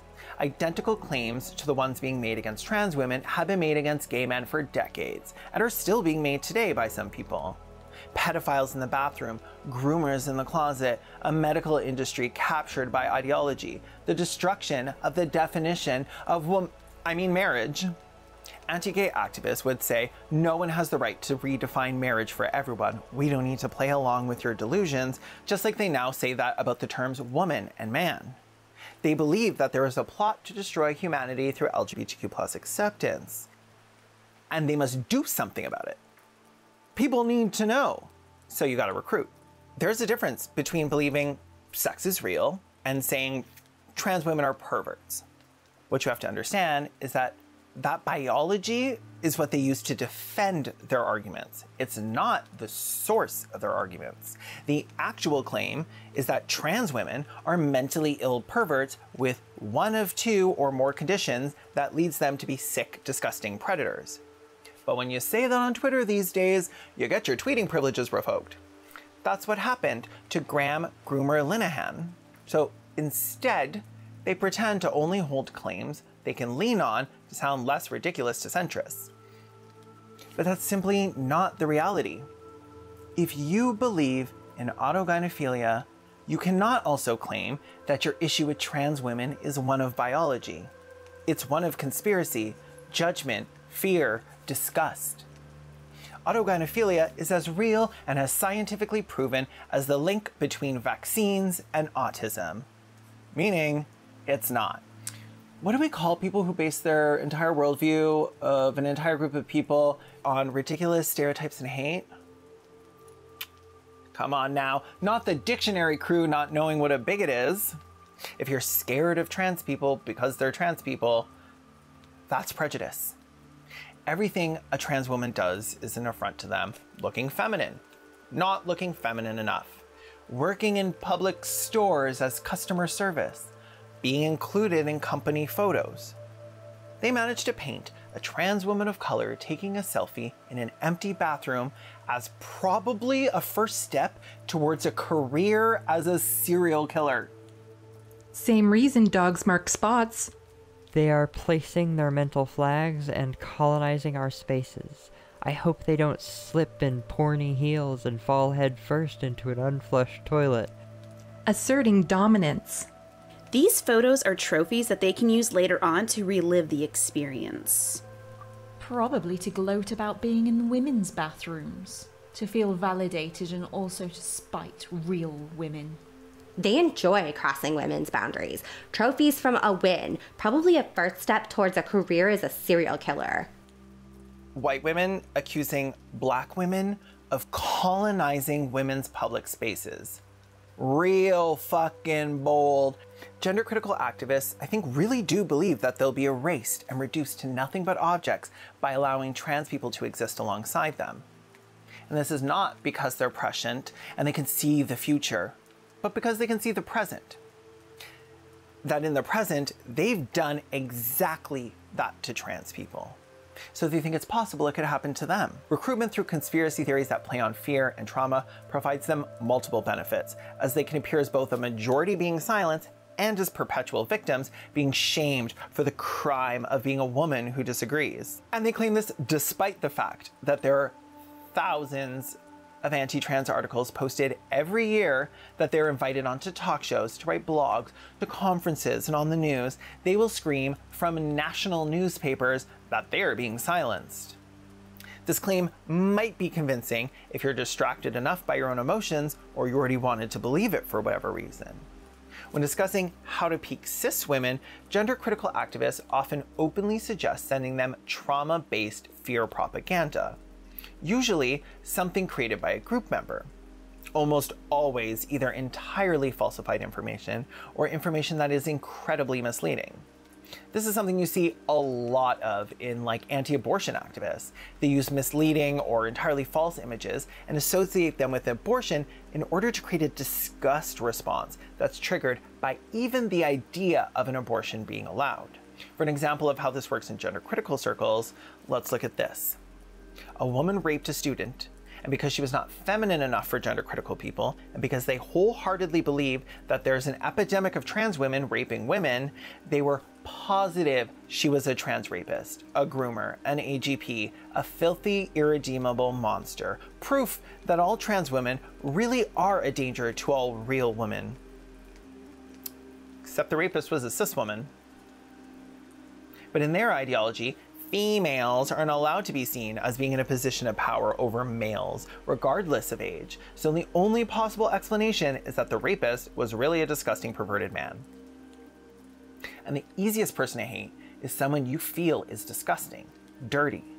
And when you paint the people you think of as deviants, as predators as well, now your disgust isn't only morally acceptable, it's morally required. Because who isn't disgusted by child groomers, but groomers themselves? But in their conspiracy theories, being disgusted by child groomers is synonymous to being disgusted by queer and trans people. Most of us know in our guts that something is wrong when men do that. Something is sick inside them.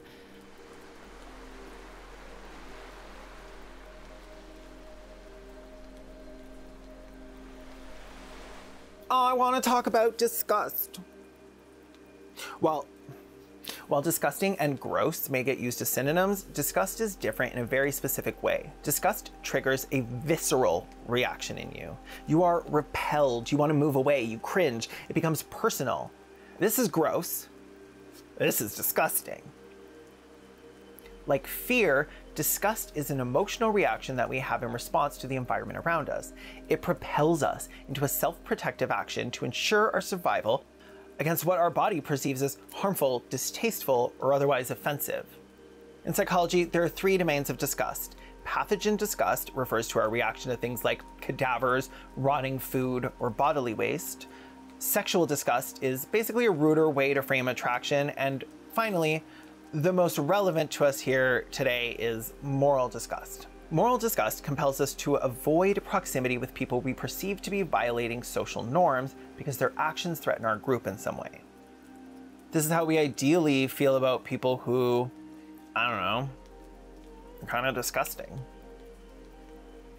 When I discuss what homophobia and transphobia are, I include the word disgust, distrust, disgust, fear, hatred, prejudice. These are the emotions underlying homophobia and transphobia. Outside of the community, the disgust towards LGBTQ+ people isn't usually included in their understanding of these terms, but numerous studies have been done across the world that show that disgust plays a huge role in the perception of LGBTQ+ people, as well as fat people, homeless people, and racialized groups. And that's because disgust is a very efficient method of controlling people.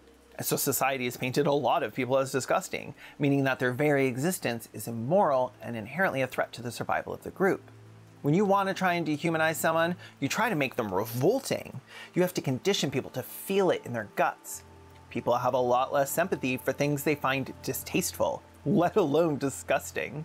People can be categorized mostly into one of two disgust sensitivities, low or high. The higher your disgust sensitivity is, the greater your tendency to make strict moral judgments on people. For example, people who have higher disgust sensitivity are more likely to think that if other people are suspects of a crime, they're more guilty, are morally evil, and they will endorse harsher punishments of them. Why? Because they have less empathy. There's more emotional distance because disgust repels you from wanting to associate or identify with the object of that disgust. Disgust sensitivity has even been linked to being a marker of political ideology. In one study, people of differing political persuasions were placed inside a brain scanner and shown disgusting images. The conservatives and liberals had completely different regions of their brain show an increase in activity, even though both groups reported similar conscious reactions to the images. The difference was so stark that a single image could predict a person's political leanings with 95% accuracy. The reason the reaction to disgust is so strong is that it's often associated with the sense that something you consider pure has been tainted or violated. For example, if your idea of something pure is the white race, you are inherently seeing everything outside of whiteness as an impurity. Any perceived violation of the purity of whiteness, like mixed race couples or interracial people, is seen as an attack on the purity of whiteness itself. And the manifestation of that disgust has led to some of the most devastating ideologies and some of the greatest crimes against humanity ever committed. We must secure the existence of our people and a future for white children, because the beauty of the white Aryan woman must not perish from the earth. Disgust is where people draw their lines, right? Like you might sit down and eat something gross to be polite, like a food you really dislike. She's pineapple on pizza for some people. But if someone puts a rotting chunk of meat in front of you, you'd probably literally jump back physically. It's a hardline emotion that's wired to create an extreme reaction and incredibly difficult to get past. When it comes to food, that's good. We should be jumping back from food that's grown something that's now eating it. So obviously, feeling disgust isn't innately bad. It all depends on what your idea of purity is and what you assign it to. Your reactions to disgust are what become harmful, not the feeling itself. Like how feeling disgust can totally change your idea of a person or group of people. Studies show that a high level of disgust sensitivity impacts morality and a person's sense of justice, but it is in itself concerned primarily with purity judgments. When I was younger and vegan, the level of disgust I felt seeing people eat animal products was enough for me to feel comfortable judging their character for it. I had watched Meet Your Meat, a documentary from PETA, and I was now a very angry 13-year-old. If I had ever found that resolve and disgust wavering, I'd simply watch it again. It was the vegan doom scrolling of the 90s. The things we watch and read all contribute to how we view the world, and what you view as pure or impure socially has been inlaid into your brain over a lifetime of media, social media, politics, and propaganda. Eventually, a combination of a high level of disgust and a high disgust sensitivity leads to dehumanization of the targets of that disgust. And dehumanization paves the way for discrimination and oppression. And as long as society keeps pumping out the misinformation about marginalized people and painting them as disgusting, people in it will keep following their learned gut reactions. This is why the gay and queer rights movements fought so hard for representation in society. Because once you start to see our humanity, it gets harder to other us. When gay people stopped being disgusting, disease-ridden child molesters and started being your boss, your mother, your best friend. The cognitive dissonance required to see a person you've known your entire life as a disgusting pervert when you've always known them to be anything but causes you to challenge yourself and your disgust. Eventually, most people could say they knew a gay person, and that person was not all that disgusting or interesting, really. Just another person to avoid at parent-teacher night because you can never remember their name. But many people don't know an out trans person and haven't heard directly from one what the trans liberation movement is about. Most of the public discussion about trans people is not including trans people in it, which makes it both biased and unbalanced. It is cis people discussing their feelings about trans people, their fear, and their disgust, but just only with each other. Now, this cis-focused narrative may be met with some backlash from cis allies of trans people, but the coordinated and overwhelming propaganda campaigns by anti-trans activists do manage to recruit some liberal cis women who previously considered themselves allies. I say liberal and not leftist because I don't really think you can be a leftist and transphobic. Sorry. To reach these liberal women, they need more than just their fear and trauma triggered, because these allies often still see trans people as people, whereas most of the group members don't seem to share in that reality. So you need to trigger that disgust response because it increases how likely someone is to pass judgment and to other someone as impure and guilty, deserving of harsh punishment. And they do this in a few ways. First, they start dehumanizing. They stop referring to trans people as people. They refer to a trans woman as a penis, a pervert, a rapist, a deviant, a freak, or a creep. A trans man becomes a mutilated body, an empty shell. Language shapes our understanding of the world, and repetition cements it. How many times can you replace trans woman with penis in your head before you only see a whole person for their disembodied parts that they might not even have? Ironic, given that gender-critical activists are infuriated when people are referred to using anatomical language in any circumstance that contradicts their idea of sex purity, of the purity of womanhood, and of the sex binary itself. The goal of peaking someone is to create fear and disgust responses to trans people. Gender-critical people might say, post an image in the group of an unkempt, balding cis men in tight women's clothes from a non-trans cross-dressing porn subreddit with the caption, "Do you want this person showering with your little girl?" They'll post mugshots of mildly androgynous women accused of rape, claim that this woman is actually a man, and attribute those crimes to trans women.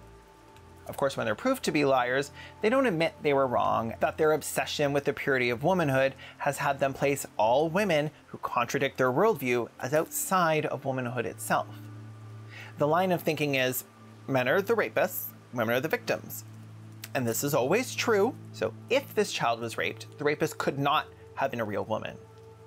Of course, it doesn't matter to them that she was indeed a cis woman, or that women in positions of power raping young boys is common. Way too common. They didn't care about the child at all. This was about getting their disgust refilled to peak, and now they have enough fuel in their tank to rage until the next revolting trans criminal they read about on Facebook. There is no way for an innocent trans woman to exist in a world shaped by gender-critical ideology, especially when the cult's thought leaders refer to even being a trans woman as raping cis women.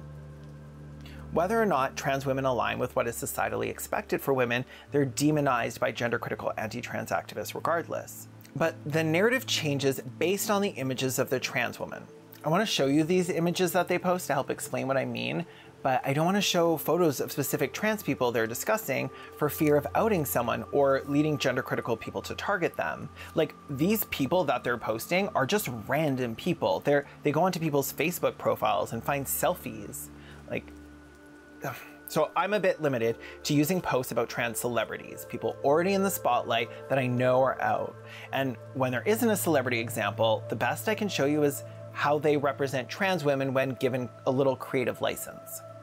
These two were featured in a book by a gender-critical parent group connected to homosexual conversion therapy, Partners for Ethical Care. These images serve to stoke both fear and disgust in group members. They show no humanity in the people they're misrepresenting, and you aren't meant to find any there. They want you to simultaneously believe that trans women are huge, hairy rapists, and also feminine men who enjoy being submissive rape victims because they want to feel like women. Because as we know, only women can be raped, according to gender-critical ideology. They protect this myth so fervently that they'll even attack rape crisis centers if they help anyone other than women. For example, when Rape Crisis Scotland launched an extra service, an online platform where survivors could seek help in crisis, like one-on-one with a rape crisis counselor, notable gender-critical cultist and anti-trans activist Alison Bailey attacked them for not only catering to cis women, but also because she doesn't believe that lesbians raped by their lesbian partners are real rape victims, that young boys raped by their teachers or female family members are real rape victims. In English law, only men rape. It requires a penis. Only women penetrated by a man with a penis are rape victims, and services should be tailored only to them. In Western society, lesbian intimacy and relationships are undermined and invalidated at every turn. Their love is played off as fleeting and confused. Their sex is seen as something existing only for the male gaze, not an expression of genuine attraction and intimacy. It's fucking disgusting. And definitely, lesbians are not viewed as having as valid of a relationship as straight people, sexually or emotionally. And these sentiments inform the laws created around rape and sexual assault. The reason why rape is classified in the UK as penetration with a penis is because that's what sex was to them. It is based on a heterosexist, misogynistic, and homophobic idea of sex. And when you uphold the laws informed by these bigotries, you uphold the bigotry itself as law. How would an ideology that believes lesbians can't be raped by their partner ever benefit women? How is that fighting for women and gays? They throw lesbians under the bus in a second if they can hurt some trans people in the process. Even the lesbians like Allison do it.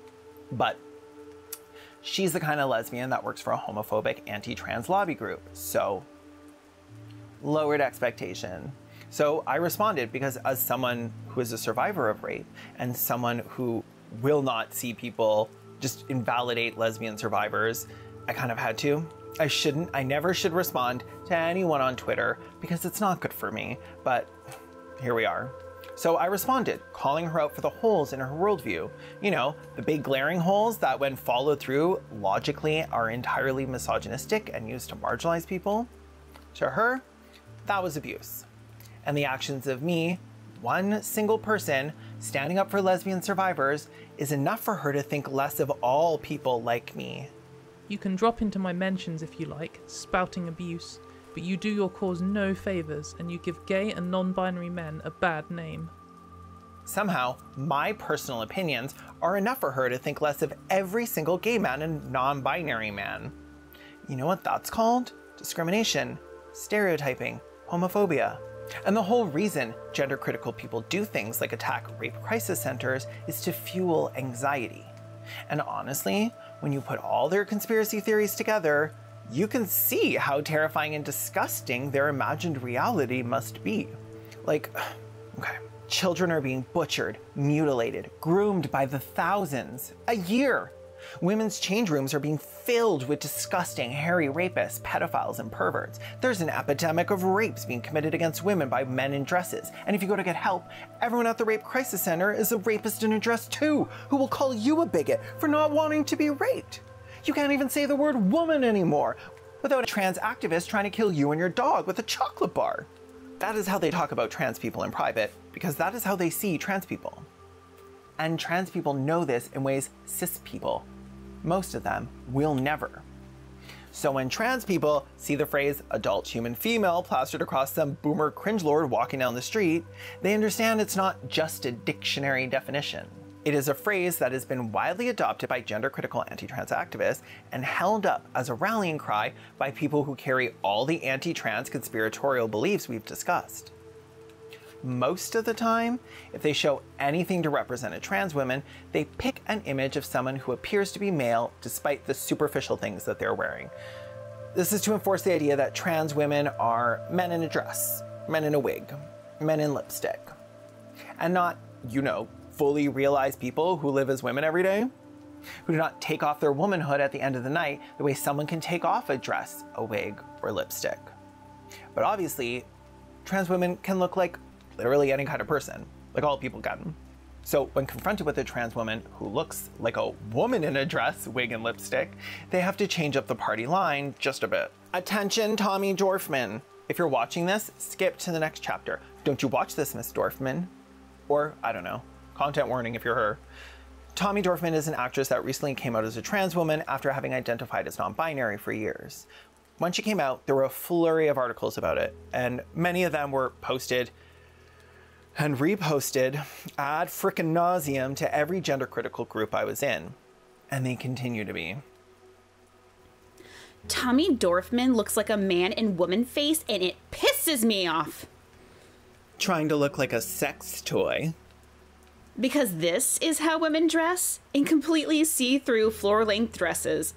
It's like a sexed-up Norman Bates. Very strange. Just be an effeminate gay man, dude. Spitting image. Jesus, he looks ridiculous trying to turn himself into a pornified version of femininity. And without the haze and the Photoshop, just another man in a dress that women wouldn't be caught dead in. Tommy Dorfman has a husband, which to gender-critical people makes her a homosexual male. So she should have some support, right? Given that she's one of the classes they're looking to protect. But the gender-critical conspiracy theory is that it's internalized homophobia that makes a gay male want to be a straight female. For example, this active group member admits that Tommy obviously wasn't a shamed gay man who became a woman as a form of conversion therapy. She knew that Tommy transitioning just did not align with the worldview of gender-critical ideology. This makes no sense. A man who was comfortable enough with his homosexuality to get married to a man suddenly thinks he's trans. I think his friends convinced him he's trans. So how do they parse that for an openly queer, married, non-binary person when you have no evidence showing shame and mounds of evidence showing pride? It always takes a lot to be out as queer, but that's only exacerbated when you're a public-facing figure. Well, the easiest way to satisfy their cognitive dissonance is just to rewrite trans people's history. I feel bad for Tommy. Internalized homophobia is powerful, and trans ideology has given many who suffer from it a supposed out. He will never find a fulfilling romantic relationship again. There may be some men who will sleep with him, chasers, or guys who will stick it at anyone. But love, no longer in the cards for Tommy. Within the span of 3 weeks, she pretended entirely that that incongruence causing her to question her narrative just didn't exist, and despite knowing it wasn't true, blamed Tommy's transition on internalized homophobia anyways. They use the self-hatred that the straight world pushes onto gay people as a weapon to shame trans people. They tell a story in two extremes that sound very similar but look very different.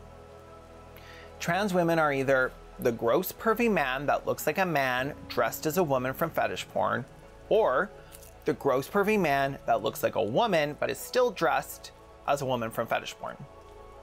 They post from subreddits and Twitter accounts of cross-dressing men or from trans sex workers' Twitter accounts as if these are an accurate representation of what all trans women are. It's the same tactic homophobes use when they constantly post sexy images of men in bondage gear as an argument that, like, gay men shouldn't be teachers. As if the image of a single gay man in bondage gear is proof of anything but that he wore bondage gear for a photo. And when constructing their image of what trans people are, there's never any room for them to be like an actual realized person. They are disgusting, sexual, nothing but anatomy. By being trans, they are tainting the purity of the sex binary that must be maintained to assert gender-critical power, privilege, and ideology. Because if the world isn't split up into two classes, men and women, then gender-critical ideology is entirely based on a falsity. They intersperse these photo posts with in-group literature posted on blogs and podcasts that stoke fear and out-group aggression. They inundate themselves with a constant stream of terror and then let it boil into a dehumanizing rage, recycling the same old articles, the same old stories, the same old myths, a rapist in a dress, a penis, a weapon that will be used against women and children unless somebody does something. Men, for once, I'm talking to you. I'm talking about you dads who maybe carry, maybe you don't. Maybe you consider yourself a protector of women. Maybe you're that sort of man. But it's about time that you started using women's toilets and saying that you identify as a woman if stopped. And there's going to be no excuses. And you either care about the women and girls in your life or you don't. But you are going to start inserting yourselves into spaces that are specifically for women and girls. Maybe you're going to do it when you go to your kids' school and that you're going to go and use the toilet and ask where the girls' toilets are. And that what some of these trans activists do, these autogynophiles, is they talk about being scared, being vulnerable, and it's all to do with their fantasy, and it's all part of their pattern of arousal. So those men, they don't really feel scared. They just imagine that how a woman might feel, and then they sort of wear it in a sort of porny, pervy, constant state of arousal. It's not actually a genuine fear. It's an enjoyment of what fear might feel like if you're a woman, just by the very nature. If you don't think you should cut girls' breasts off at age 13 in the United States of America, you are transphobic. If you don't think it's all right that we are encouraging autistic teenagers to transition, you are transphobic. You're already there. You might as well, what is it? You might as well be be hung for a sheep than a lamb. You might as well. You know in films, when they show someone being brainwashed, they're sitting there in front of a screen and they're just being fed propaganda with their eyes open. That's what's happening to these people, except they come back willingly. They are addicted to this hate. They need it. They revel in it. They go through it themselves, staring at their little fucking phone. Why?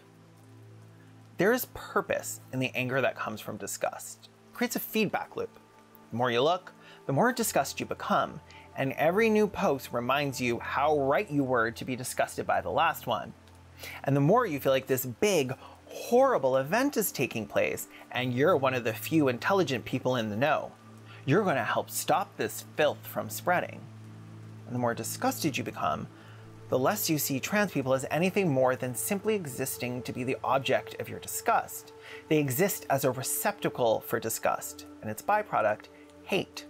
Trans people's profiles often become nothing but a place to mine personal information to rage over, an unconsenting outlet for their hatred. I want to highlight something particular here.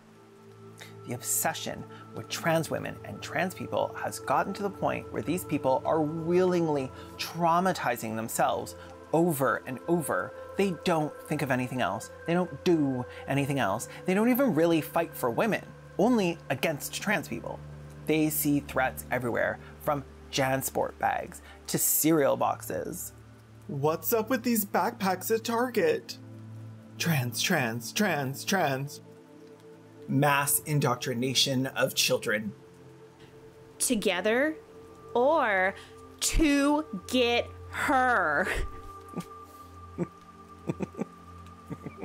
Together or to get her. I have not stopped laughing since I read this like 4 months ago. Together. Oh fuck, I used to be a smoker. Don't judge me. They see threats everywhere. it becomes an obsession, and it gets to the point that it poisons their mind. Eventually, they start to be disgusted by every gender nonconforming person. Once proud straight women allies rescind their gracious acceptance of even the effeminate gays they once carried around with them as accessories. It goes without saying that gender-critical anti-trans activists are open about their fears of trans people, as those fears add legitimacy to their defense of being innocent victims when they are called out for their dog whistles. They're not as open about the extent of their disgust of trans people. Although anyone who did a little digging could find it, if they knew what to look for. I wonder what the public response would be if instead anti-trans activists couldn't hide behind dog whistles, if they just publicly said what they meant and why they believed it. If instead of this, we had this.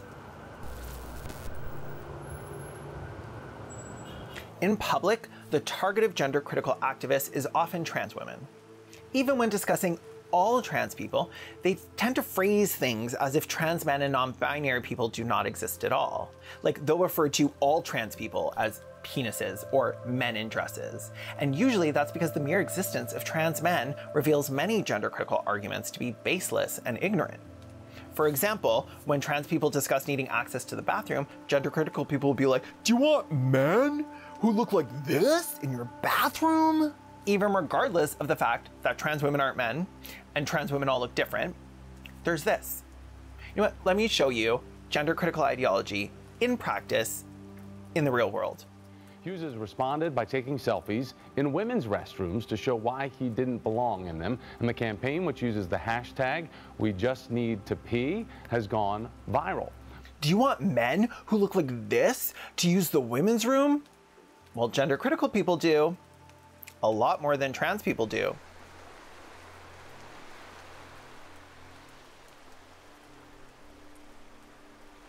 Ignoring the femaleness of trans men when it suits them is par for the course, but they will exploit those same men's femaleness whenever it suits them, in that they will use the idea of trans men as a shield from accusations of transphobia. One frequent objection to being called trans exclusionary is that gender-critical ideology pretends to include trans adult men in their feminism, seeing them as adult human females. Of course, this is, again, disingenuous. I'm amazed that anyone tries this weak linguistic trick. The trans exclusionary part doesn't mean that you think all trans people aren't women. It clearly means that you think trans women aren't women, that you exclude them and their real-life experiences of misogynistic sexism from your radical feminist analysis, that you want to exclude them from having the legal rights they have today. No trans men are out there thinking, "Oh, well that's okay then, if you include me as a woman." But not only that, it's also not true in practice. GC people like to pretend that trans men are just confused women. Worth noting the sexist dichotomy of this compared to how trans women are all predatory men. But when faced with what trans men really are, they want to exclude them too. This is evident even with a cursory glance at how gender-critical ideology views trans men. Let's look at what that inclusion of trans men in gender-critical feminism looks like. If you're award-winning actor Elliot Page and you're watching this, do not watch this part. Skip ahead, Elliot Page. By virtue of being trans men, they are fair game for gender-critical cultists, and they do not hold back. Watching her public descent into madness is bad enough.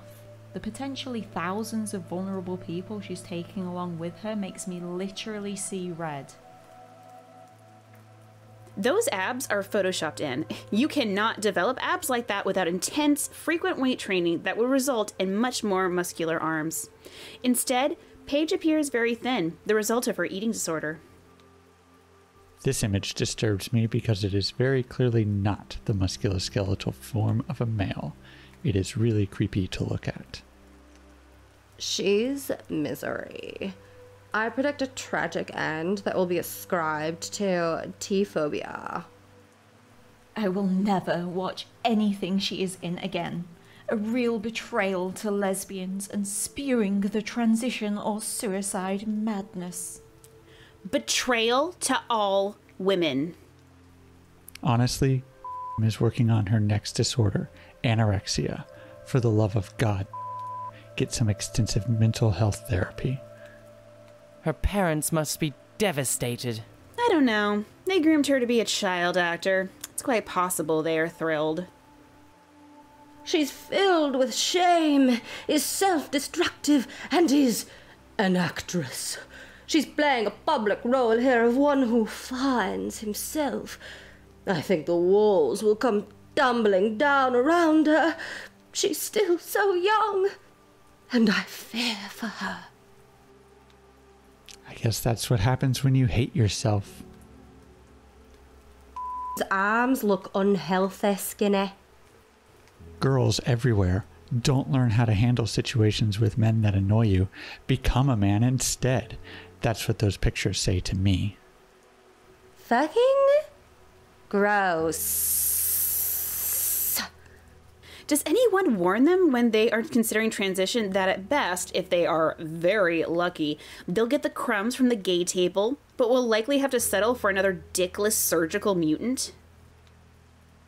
When discussing an article on why inclusive medical terms for trans people with a uterus can help prevent them from dying of ovarian cancer, they blame the trans man's death on him, saying, "Perhaps Shahi should have gone to therapy for her mental illness rather than transitioning. That way, she would overcome the fear of her own body and her regular checkups like the rest of us. Big Pharma wins at every turn." This is so disgusting.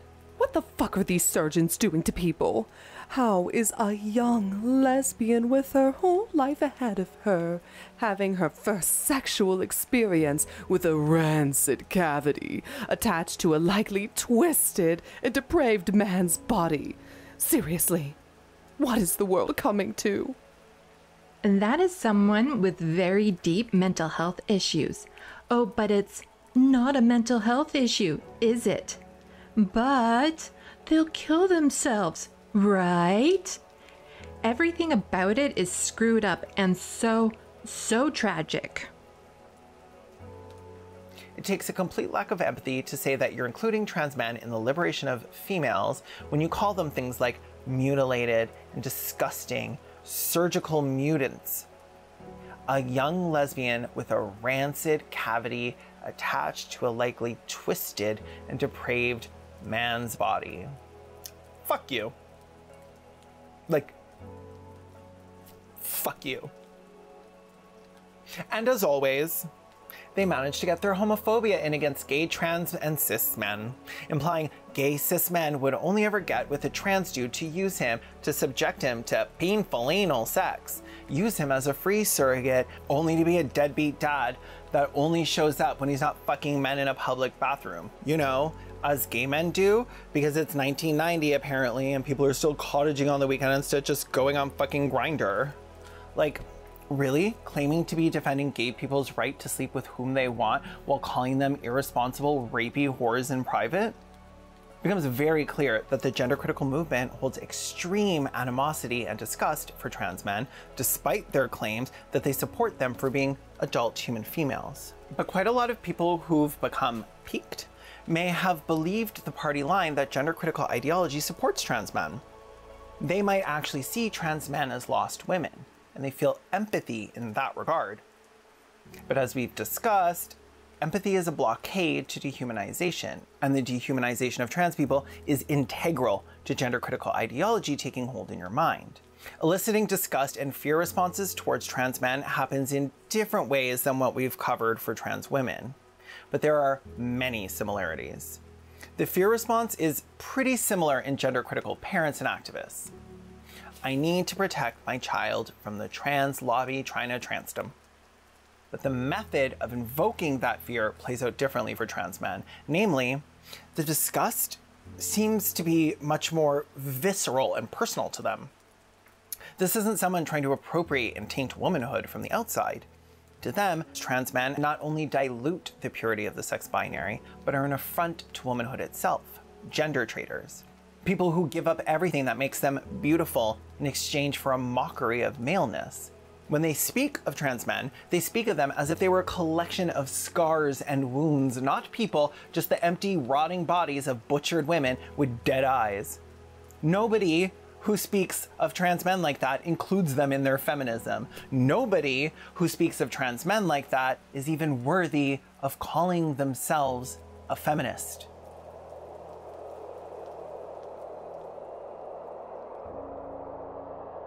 The recruitment of people into the gender-critical cult is the most critical step in keeping the cult alive and solidifying its power. But what happens after you're in the cult? And how do they keep you there?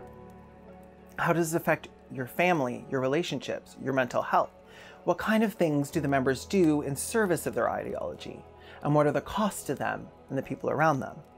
How has gender-critical ideology led to a resurgence in convergent therapy? Find out in part 2. As I mentioned before, there is so much information to convey that even hours of video feels like it's falling short, so you can find way more screenshots here. This is also why I'm going to take the now 90k words that I have and edit it down to a more structured book. If you want to donate a little sum to cover expenses like editors and self-publishing fees, I've set up this link here. Otherwise, if you want to support me and get behind the scenes content, I've started making a zine while in the planning and research phase of my videos, and those are on Patreon only. Go check it out. Can't hurt.